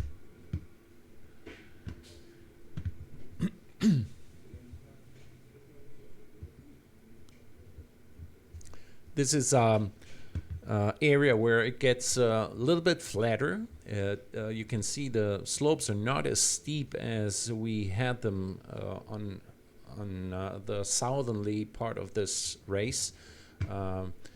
So here you basically press on and you just make use of the energy of that gets released from these slopes.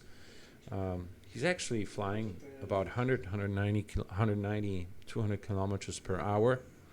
And every time he approaches a ridge like this, he might have a little bit of energy and he will pull up the nose, fly slower, and then he presses on again. René's strategy is to stay on top of this ridge, where I have the pointer now, fly along this ridge, go into the turn point number 2, El Cobre, and then he hopefully comes back to the ridge here, finds lift in El Cobre to clean this ridge and fly north to turn point number 3, Baños del Corazón, the baths of the heart. It's a thermal area there, and it's actually quite nice to go.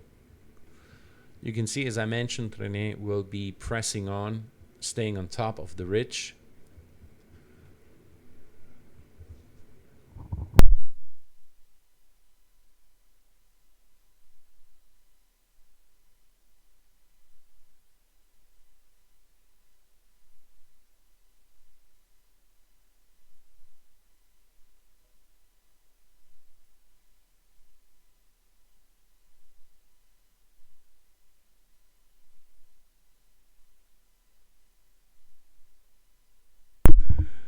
This was a very nice view. We just had Thomas Gostner here on the screen. You can see they're both flying together side by side. This is formation flying. And this is actually what it looks like when you're really sitting in the glider. You feel the positive climb, you feel the energy, and you slow down, you pull up the nose, and you make use of the energy, but you don't turn. Now,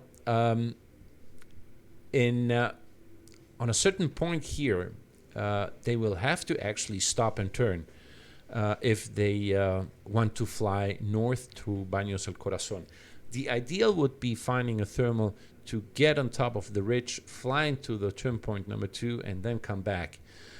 If they can find it, they will just go for turn point number 2, and I will show you on the map what the route should look like if they can't clear El Cobre towards the next turn point to the northeast. If we take a look at this, here we have Thomas and René, and they're flying on top of this ridge. In here, this is El Cobre. This is the highest part of this ridge, and they have to fly along towards the northwest here to clean the turn point. If they don't have the altitude of El Cobre, they will actually fly towards the northwest here, to the lower part here, and turn around. That can be tricky because you're flying into another valley. We talked about these conditions here of valleys that stretch through the central valley that generally stretches from north to south. But these ridges cross these valleys and create different air masses. Here we have it. This is El Cobre, and this is the valley of Santiago towards the south. And this ridge of El Cobre just cuts through the central valley and creates a different air mass towards the north. So it's different to fly in this area than to fly in this area where they're flying right now.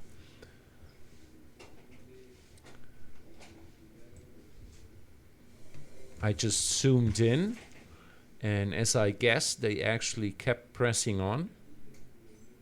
And as I mentioned, when they mark this turn point, they either have to decide to come back to find lift and get on top of this and cross over to the north, or they have to go fly westernly and turn around this area here.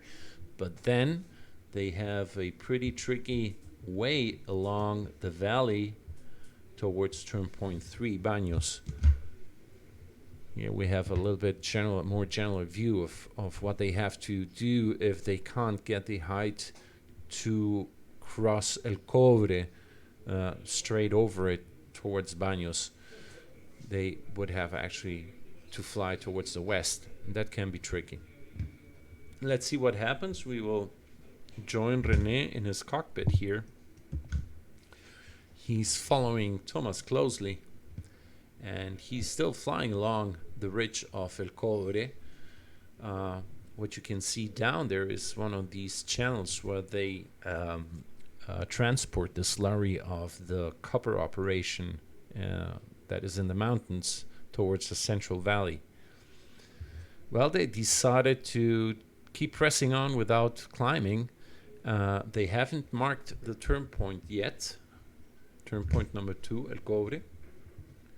I will go back and actually they did. We can see it here. They marked the turn point, and now they pressed towards the ridge to see if they can find lift there. I will put this in perspective with their altitude.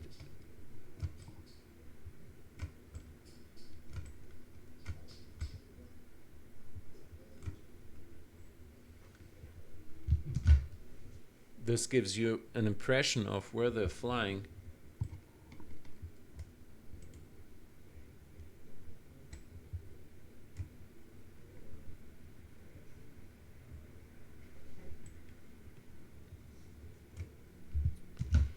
Exactly, this gives you a good view of where they're flying in terms of the terrain and the turn point they just marked. This is turn point number 2, El Cobre. We are looking from the west towards the east. So on our left we have north, and on the right south, obviously. And the fighting weak thermal there. René is searching and searching. We can see his track. He is flying figures of 8 and just exploring the area to see if he can find lift.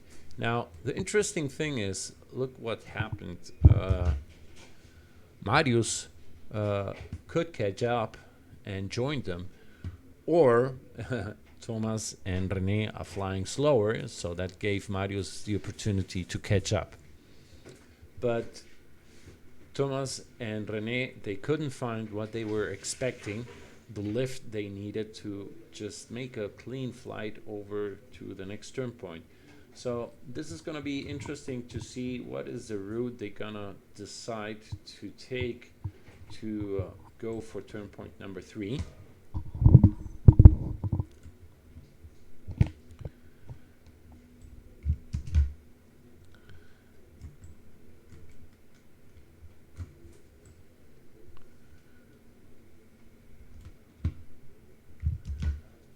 Now they're flying into the valley of San Felipe in Los Andes. San Felipe is this little small town here. There's a big river crossing through this valley. This is the Aconcagua River, and it's water that comes out of the glaciers and snow masses of the Aconcagua mountain.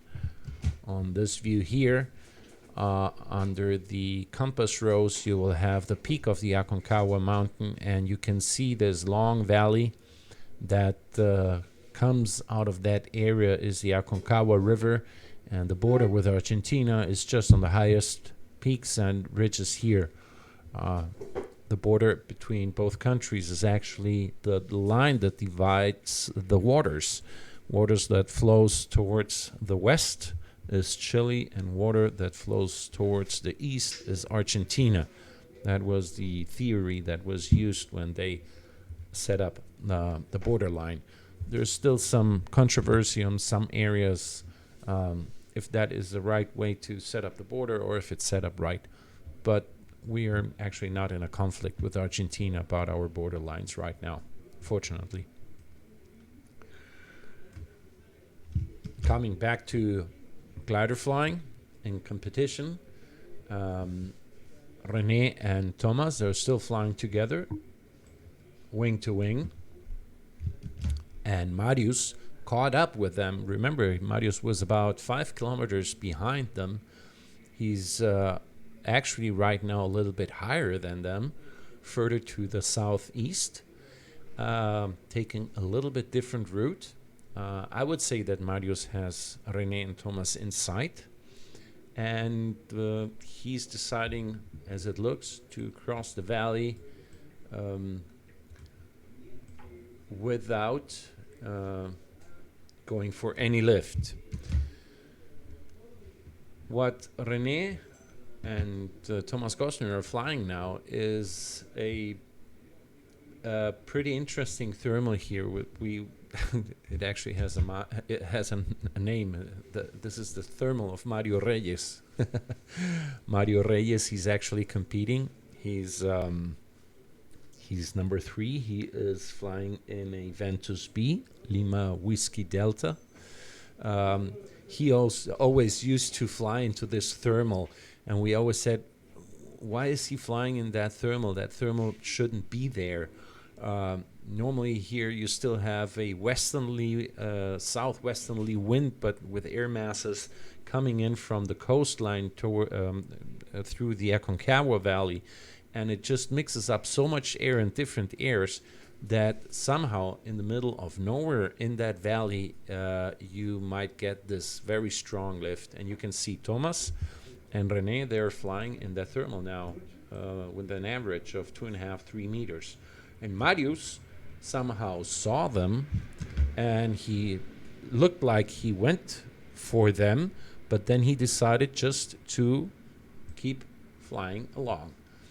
And in terms of altitude, René and Thomas are now at 2,300 meters altitude, and Marius is about 2,100 meters, so 200 meters lower than them, but he pressed on north. So Marius, who was about 5 kilometers behind them a while ago, has taken the lead now of the race, even though he's a little bit lower.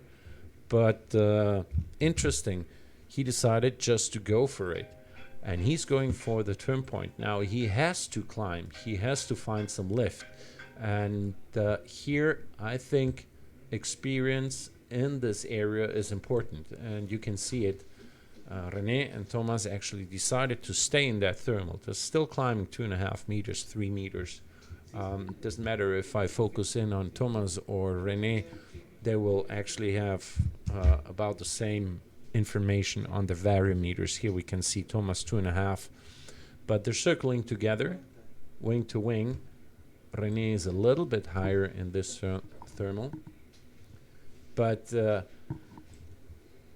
this altitude will give them a chance to actually go for that little ridge here in the middle of the valley. This is El Apoyo de las Lagunas. No, sorry, this is not Apoyo de las Lagunas. Apoyo de las Lagunas is here on our right side on the screen.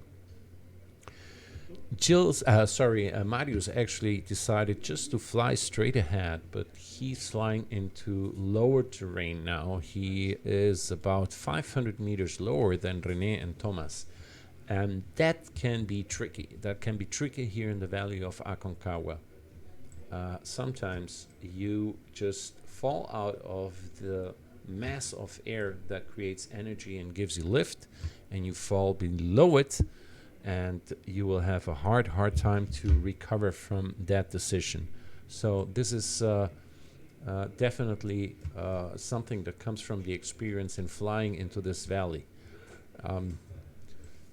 I personally don't like to fly in here too low, because you will end up flying on these very not so steep slopes here that don't have good releasing points of thermals, and you can end up in trouble and will have to decide. There are 2 landing strips here in this valley, so there's no problem in terms of safety where to land. It's just you want to mark the turn point and come back home to Santiago, and for that you need the altitude to cross the valley of Las Lagunas. If I look from the north towards the south, in this view, this is where they're coming from. You can see El Cobre. So they're coming from this ridge, and they have these little mountains that create lift. Marius decided to just fly through this valley. He thought that he might find something here lift, but he didn't. And now he is sorry for that. He's hoping to find something ahead of him on these not so steep slopes. Thomas and Rene are actually behind Marius, but higher, and they're going for a straighter line. I will change the view now so we can analyze this in terms of the turn point they have to mark. They're actually going for the turn point straight ahead without looking for any lift.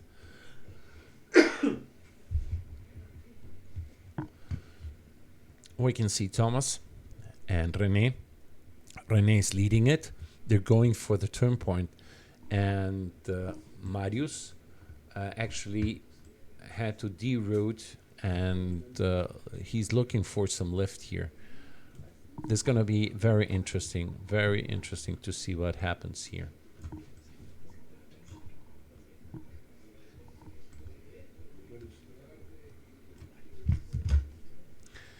Okay, here you can see Rene is leading, and he's going for turn point number 3, Baños.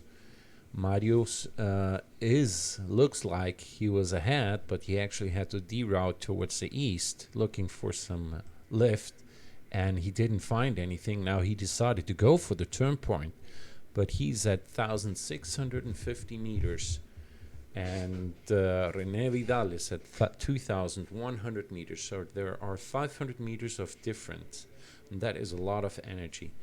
I think Marius is gonna have to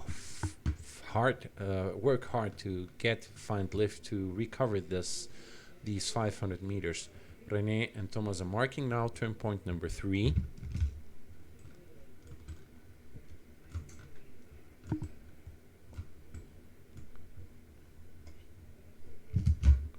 We can see they both marked turn point number 3, and they are heading south.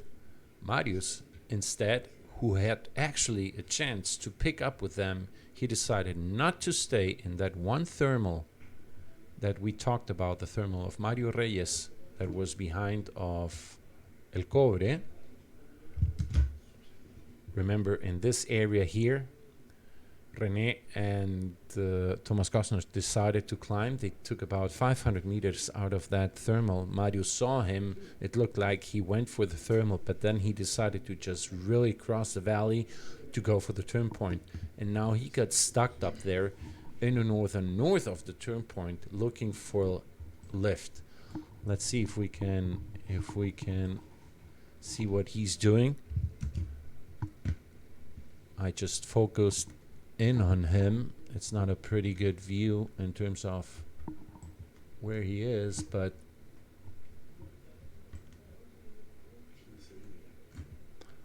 okay, this gives you an impression of where he is. He's actually north and east of the turn point, and he's looking and searching. He's really now in a position where he has to find lift.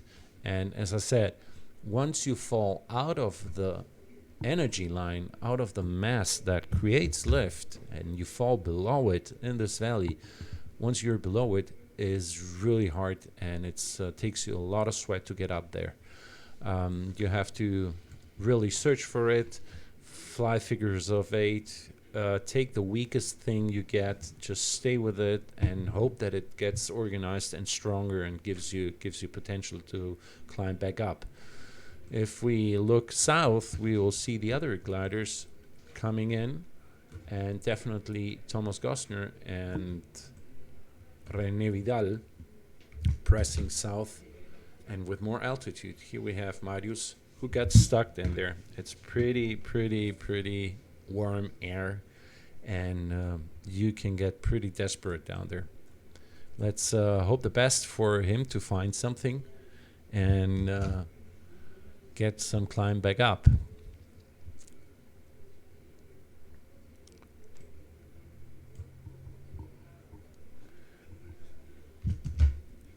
René Vidal and Thomas Gosner They actually going for Apoyo de las Lagunas. This is this ridge here.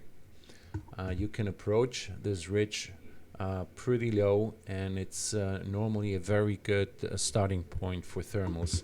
Marius, instead, he's still searching and flying along on the northeast side of turn point number 3. He hasn't marked the turn point yet, so he has to climb, and then he will have to go south. So right now he's just concerned in getting altitude. The other glider that is showing up now is Gilles Navas. Gilles is approaching turn point number 3, and he's pretty low. Yeah, Gilles is has 1,700 meters. If we take the perspective of Marius and Gilles, they are about the same altitude. Gilles is actually 200 meters lower than Marius. Marius now is circling in a thermal. I wonder if that is a strong thermal. It's not as strong as they have been flying, so he understood he just has to find some lift and stay with it until it gets organized and pulls him out of that warm air into better conditions and stronger conditions. Gilles will definitely have to do the same. He marked the turn point. We can see he just marked it, and I wonder if he saw Marius circling there, because it looks like he's flying towards him. So this would be leader number 3, Marius, and this is glider number 4, Gilles Navas. Gilles is about 400 meters lower.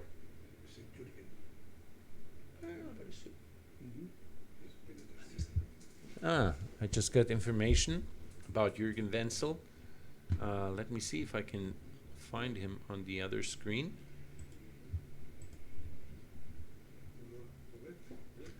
Let me see if I can find him. And I got the information that he's actually number 3 in the race. Let us see. This is actually the information on the other screen. His Kilo Bravo Oscar Sierra. Let's see. This is René. This is Thomas.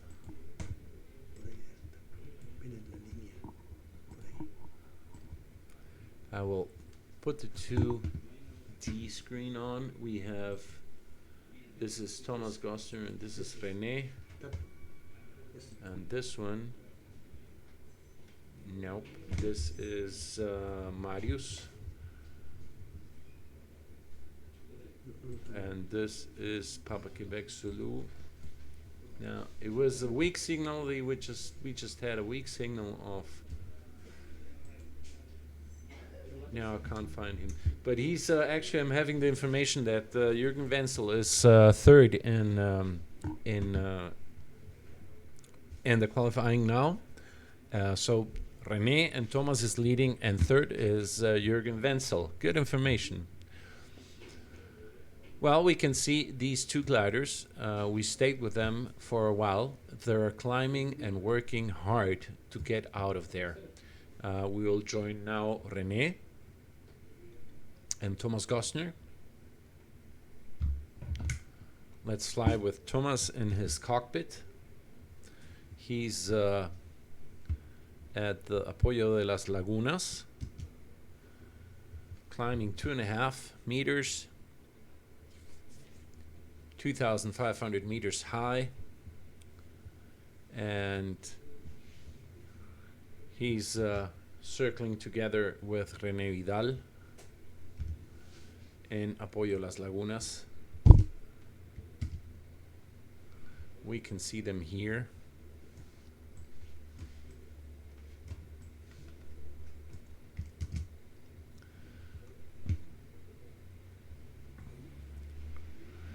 Here again, we have a good indication of what the wind is doing.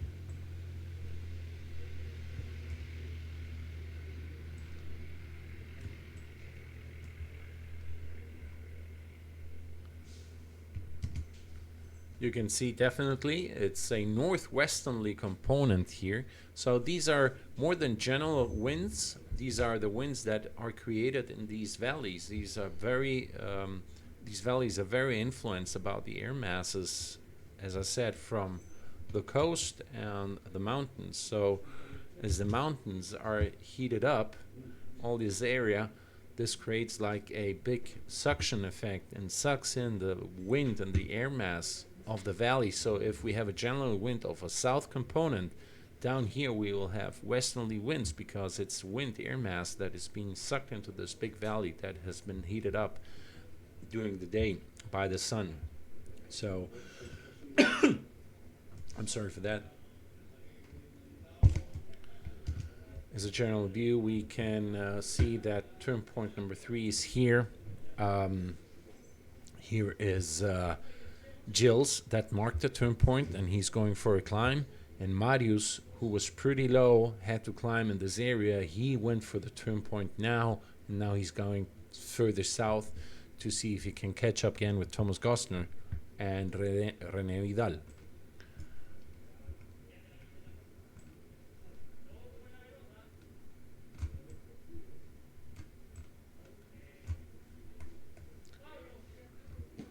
We can see that Thomas and René, they took their climb on the Pollo Las Lagunas, reached about the summit of this little hill, and kept pressing on south.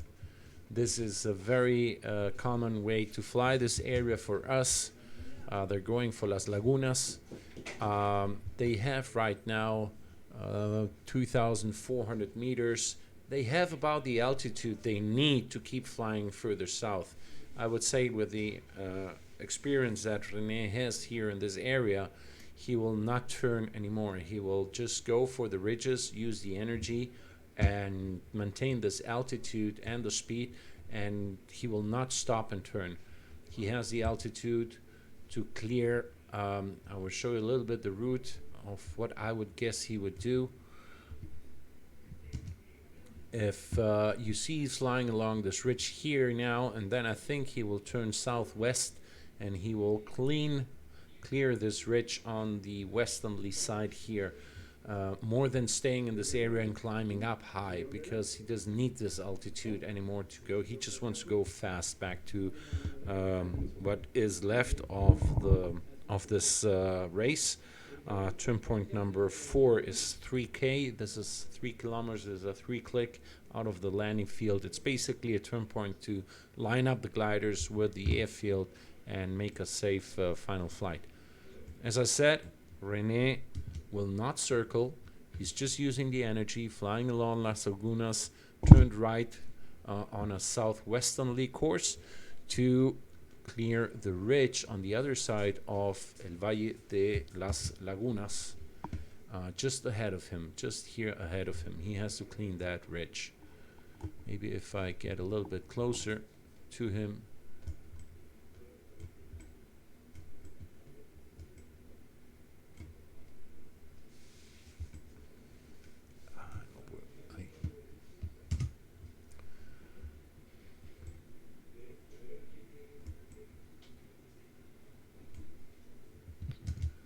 This gives you an idea of what they have to do. They have to keep this course, and with this energy they will find here through the valley, they will actually have the energy enough to clear these ridges in front of them and head to whatever is left of the race, basically going for 3K and then to the finish line. We'll give you a view of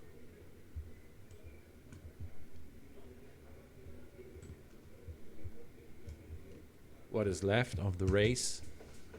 We can see the flying southwest now, and they fly around these ridges here. They will have to clear these ridges here. This is La Trucha, fly past La Trucha, El Maraco, and straight ahead south to 3K and the finish line. So this is the last line they have to fly. And you see they're moving westerly, southwesterly to clear these ridges and then press further south and keep the speed up. Let's see how our gliders in the back are doing here. Whereas Gilles and Marius, there's Gilles. Marius is here. I wonder how high is Marius now? 2,100 meters.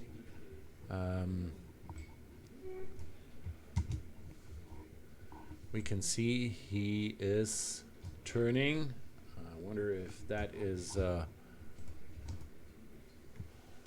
some good lift. Looks like he found something, but he took a big beating here. Pressing a little bit too fast to turn point number 3, Baños del Corazón. So that really made a big difference in distance with the 2 leaders or 3 leaders. Don't forget we have Jürgen Wenzel not on the screen, but as we just got informed, it looks like he's running 3rd. So it's Thomas Gostner and René Vidal, followed by Jürgen Wenzel, and afterwards we have Marius and Gilles Navas. Marius is actually flying into that thermal he passed when he went north. He saw René and Thomas circling in that thermal, and he said, no, I'm going for the turn point. And he got a big beating doing that. And now he, after all the struggle he had to fly through, he found that thermal again, and he's climbing 3.5 meters, and definitely, well, that gives him the altitude to just go for whatever's left. Crossing the valley of Lagunas that we can see here. This is the valley of Las Lagunas, and he actually left the thermal and he will go south. Let's see what René is doing and Thomas Gostner.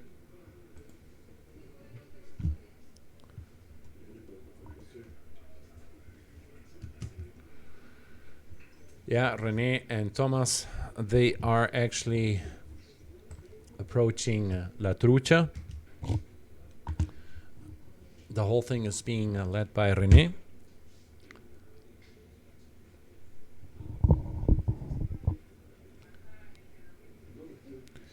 And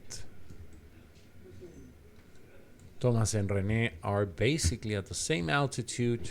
There's just a few meters of difference in between them. But with this altitude, they are just crossing this area we call La Trucha, the trout.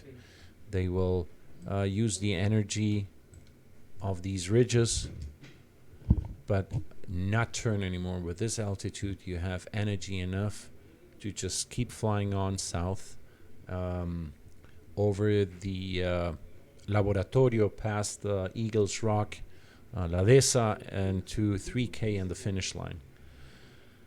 The average speed on René is now 126 kilometers per hour.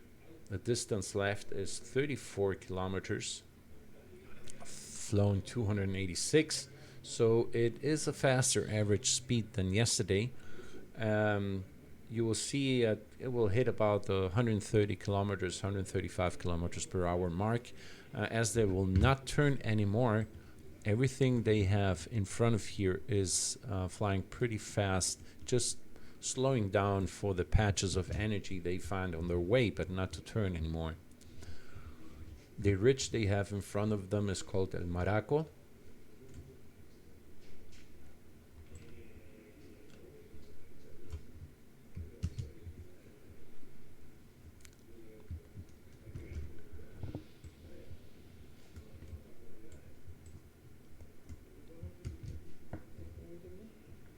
Approaching El Maraco. Then the valley they have to cross is Valle de Colina. There are also some thermal hot tubs there. On the other side of south of Valle de Colina, they have the ridges of the Laboratorio and Eagles Rock.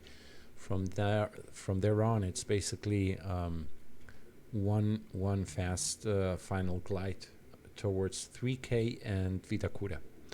So we will have them in a few minutes here over the field. Remember, what you are seeing is about 5 minutes behind the real time.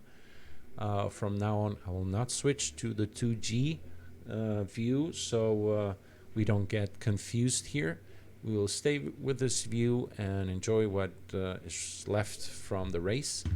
Let's see if we can have a general view of all the gliders to see how much difference we have in between gliders. On the top of the screen here, there is the leading gliders, Thomas Kostner and René Vidal, followed by Marius and Marius and Gilles. Let me just get this a little bit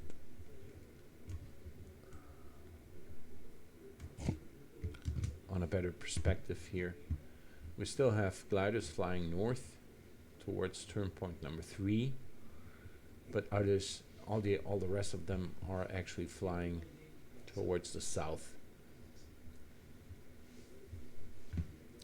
Let's come back to René and Thomas Kostner. They are about to cross the valley of the Rio Colina.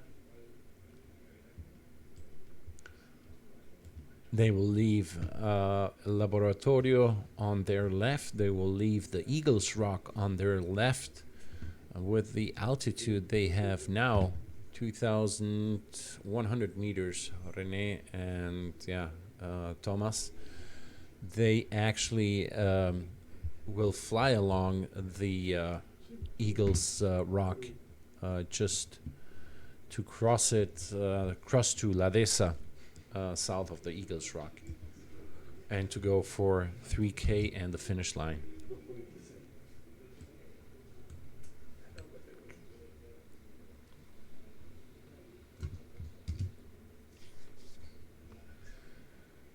Right now we have about 70 viewers of this live transmission. Remember, tomorrow is our last race, Saturday. I hope a lot of people joins us. Please tell your friends, tell your partners, spread it around that we are transmitting live tomorrow on the last day of this Grand Prix here in Santiago, Vitacura, Chile.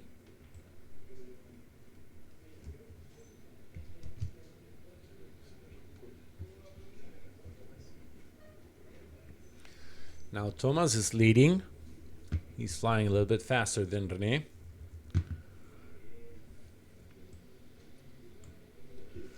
Let us put us in René's cockpit. You will see out of René's cockpit. He's following Thomas Kostner. Thomas is a little bit higher than René. So he's setting up the pace, he's setting up the speed, and it's pretty hard in this position, René's position now, to make a move to beat up Thomas Kostner or to get ahead of him. This is now energy management, nothing else than energy management.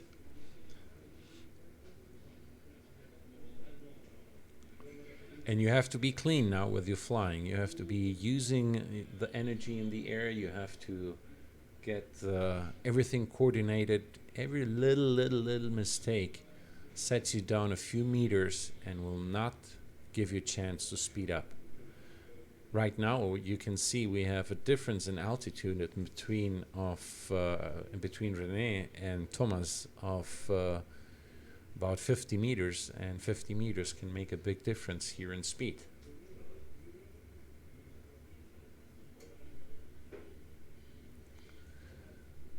The flying now along the Eagle Rock, and there is a point ahead of them where they actually will jump into the valley of La Dehesa, and then you will see the speed going up to over 200 kilometers per hour, and then they will really press hard for the 3K point and the finish line.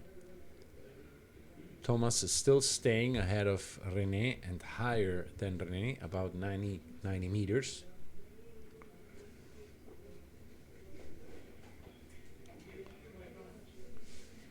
He's flying that glider beautifully, clean, fast. You can see the speed now went up, 220 kilometers per hour. In the case of René, Thomas is flying in his cockpit now. Let's put us in the cockpit of Thomas. He's flying 230 kilometers per hour. He's almost 100 meters higher than René. He knows it. I think he hasn't seen René for a while as he's leading and he's higher, so he doesn't have a chance to look back. But on his flarm, he might see René on his flarm and know that René is behind him. Look at Thomas' ground speed, 250 kilometers per hour.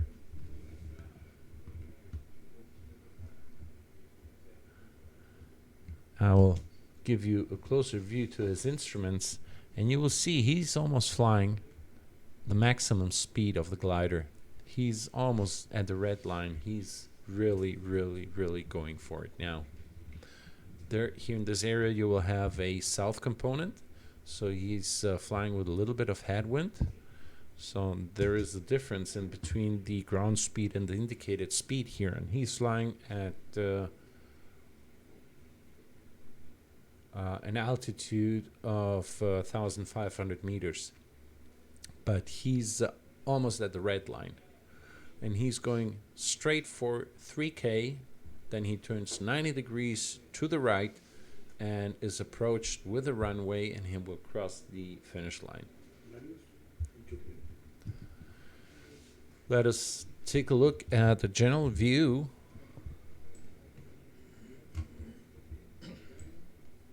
And we know that Thomas is leading and René is just behind him. And as it looks, Marius is also crossing the valley of Colina River. And a little bit further back, we have Quebec Sulu, Hans Weiner, very nice, followed by Gilles Navas.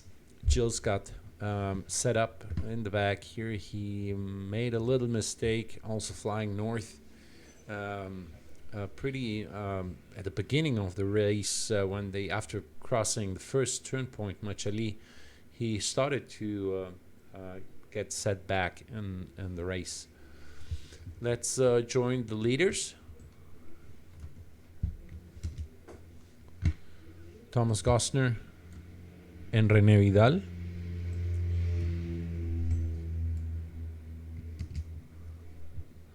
There we have them.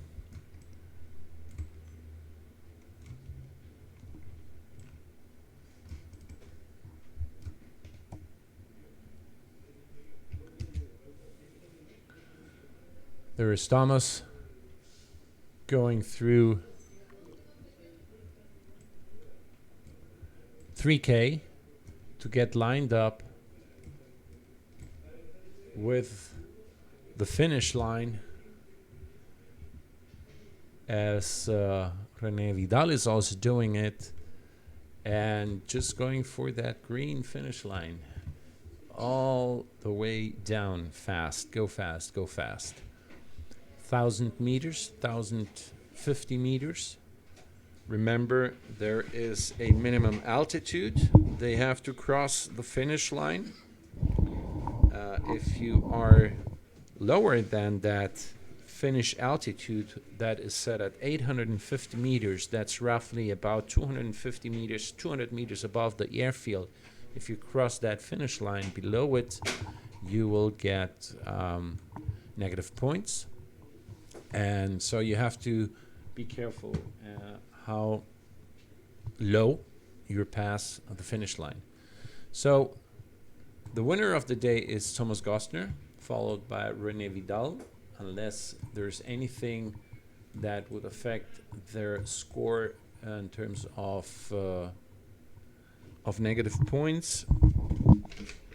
We haven't had a lot of. I'm not sure. We haven't had a lot of penalties. Yesterday we had a few penalties. Yeah, Gilles was penalized with 14 seconds. Let's see. Hans Weiner was penalized with 60 seconds.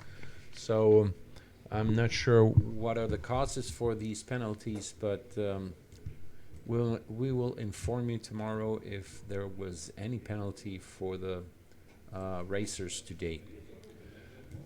For now, we can say that Thomas finished first, followed by René Vidal. And Marius, sorry, we have Jürgen Wenzel. That is not on the screen. We were informed that he was running third, so let's say I'm being told he's running fourth. So looks like Marius is third and Jürgen Wenzel is fourth of the day.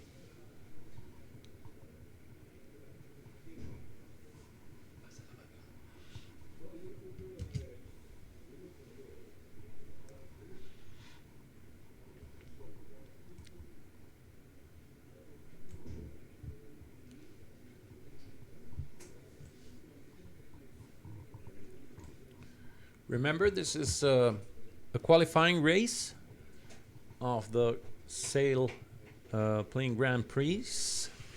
And so there will be more qualifying races following during the season. I'm not sure what for tomorrow. I'll have the information where the other races will be and the dates for them.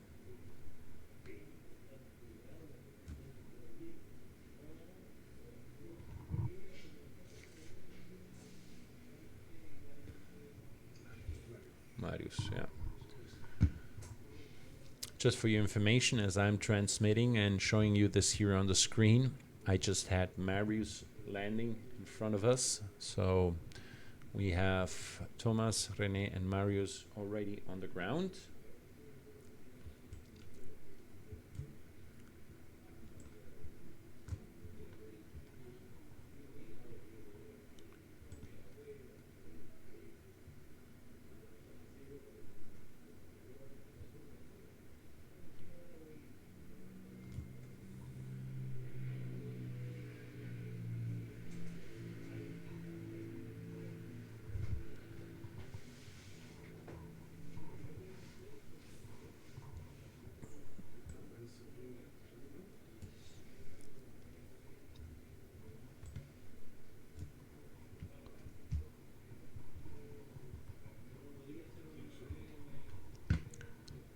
We can see that Marius is also approaching, is about to fly through 3K to, after that, get aligned with the runway and cross the finish line.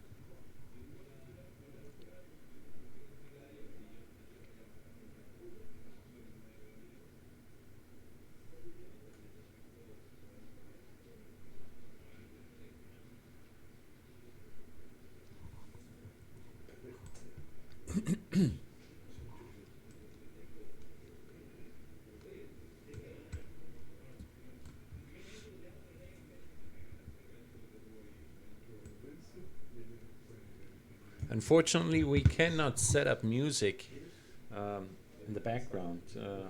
We did that a few years ago. We set up music, and our transmission was interrupted because somebody actually complained that we were transmitting music without referring to the rights of that music.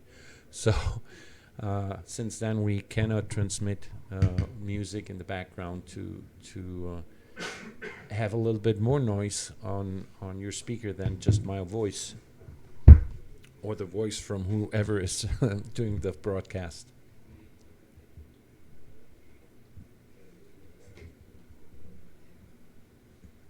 Okay, just in front of me, I have Jürgen Wenzel landing So Jürgen came in fourth. On the screen, you can see that there is this delay, and Marius is about to cross the finish line. He just landed a few minutes ago. On the top of the screen, there is Gilles Navas showing up. Let us join Gilles for a couple of minutes.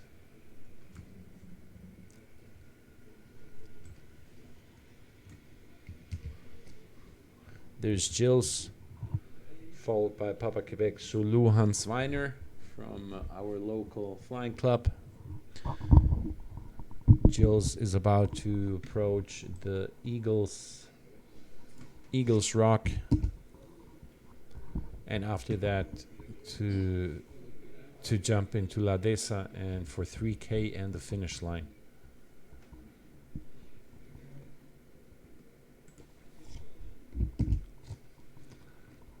You can see also high averages at this in these last minutes into the race, as you're just flying straight ahead using the altitude you have to just go for 3K and the finish line.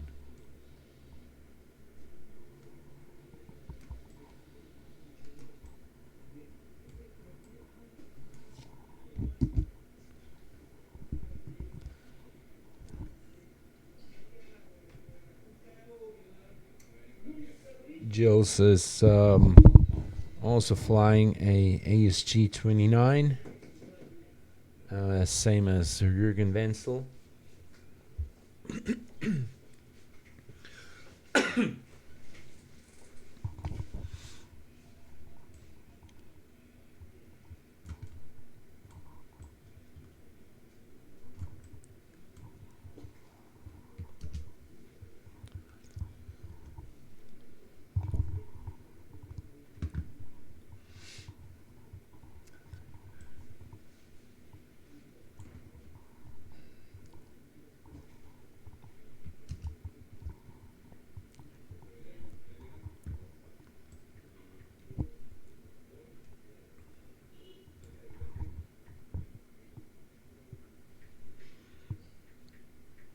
We just had Gilles Navas landing on the field here, so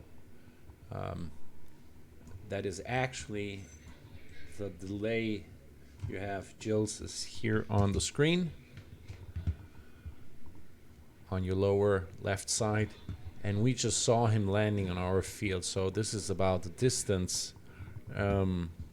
It's about 10 kilometers and this speed of delay that what actually happens and what you can see on your screen on the broadcast. Please spread the word and let your friends know that we will be transmitting tomorrow on our time since I would say around 3 o'clock in the afternoon, a little bit before 3 o'clock in the afternoon. That is Santiago, Chile time. That is UTC -3 right now. So let your friends know to join us and to see what happens on the last day and who wins the final of this Sailing Grand Prix qualifying race here in Santiago, Chile.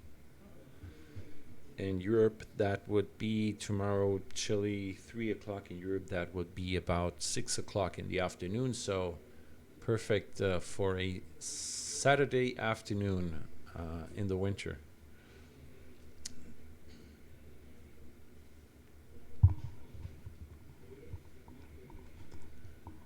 Behind Gilles, we have another 3 gliders.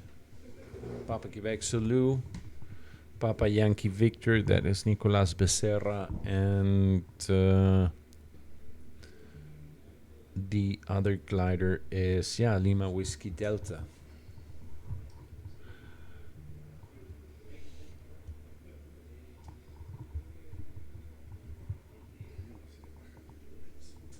I know, Papa Quebec whiskey. Sorry, Papa Quebec whiskey. There must be another glider. Ah, yeah, there it is. There it is, yeah. It's 4 more gliders that we have here in the race. Papa Quebec Zulu, Papa Yankee Victor, Papa Quebec whiskey, and Lima whiskey Delta number 3, Mario Reyes, who just cleaned turn point number 3.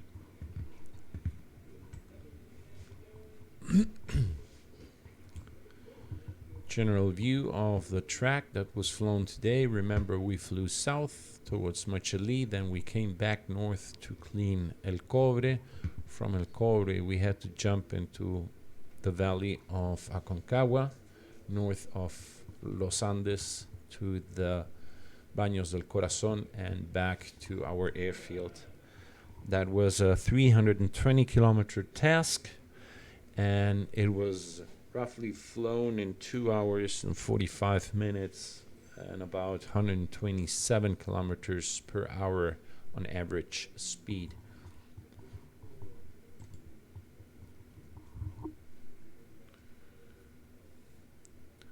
I got René Vidal's speed. It was 130 kilometers per hour for the 320 kilometers that were flown in this task. So it was a much better day than it was actually forecasted. It cleared up. There was concerns about the cirrus clouds in the morning above the valley, that there was a broadcast that they would cover up the sun for a while and create a weaker day than we actually had. So good for the race, good for the competition, fun for the flying. 130 kilometers is not a bad average speed. We have seen higher than that, but definitely it was a fun flight. We have seen a few mistakes, a few errors. Marius pressed forward a little bit too fast when he was going north from turn point number 2 to turn point number 3. He just passed by a very nice thermal, not believing in that thermal, thinking he would find something further ahead. But as I said, once you fall underneath that energy line or that critical mass that gives you lift, once you fall below it, it's tough and very, very slow to get back up, if you get back up. But they did. Marius found something to get back on track, and he picked up and ended up being 4th.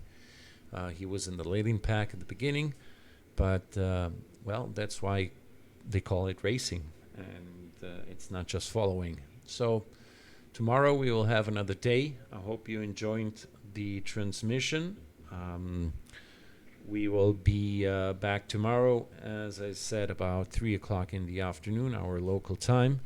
I hope we have a good day, a warm day, and strong thermals and a fast race.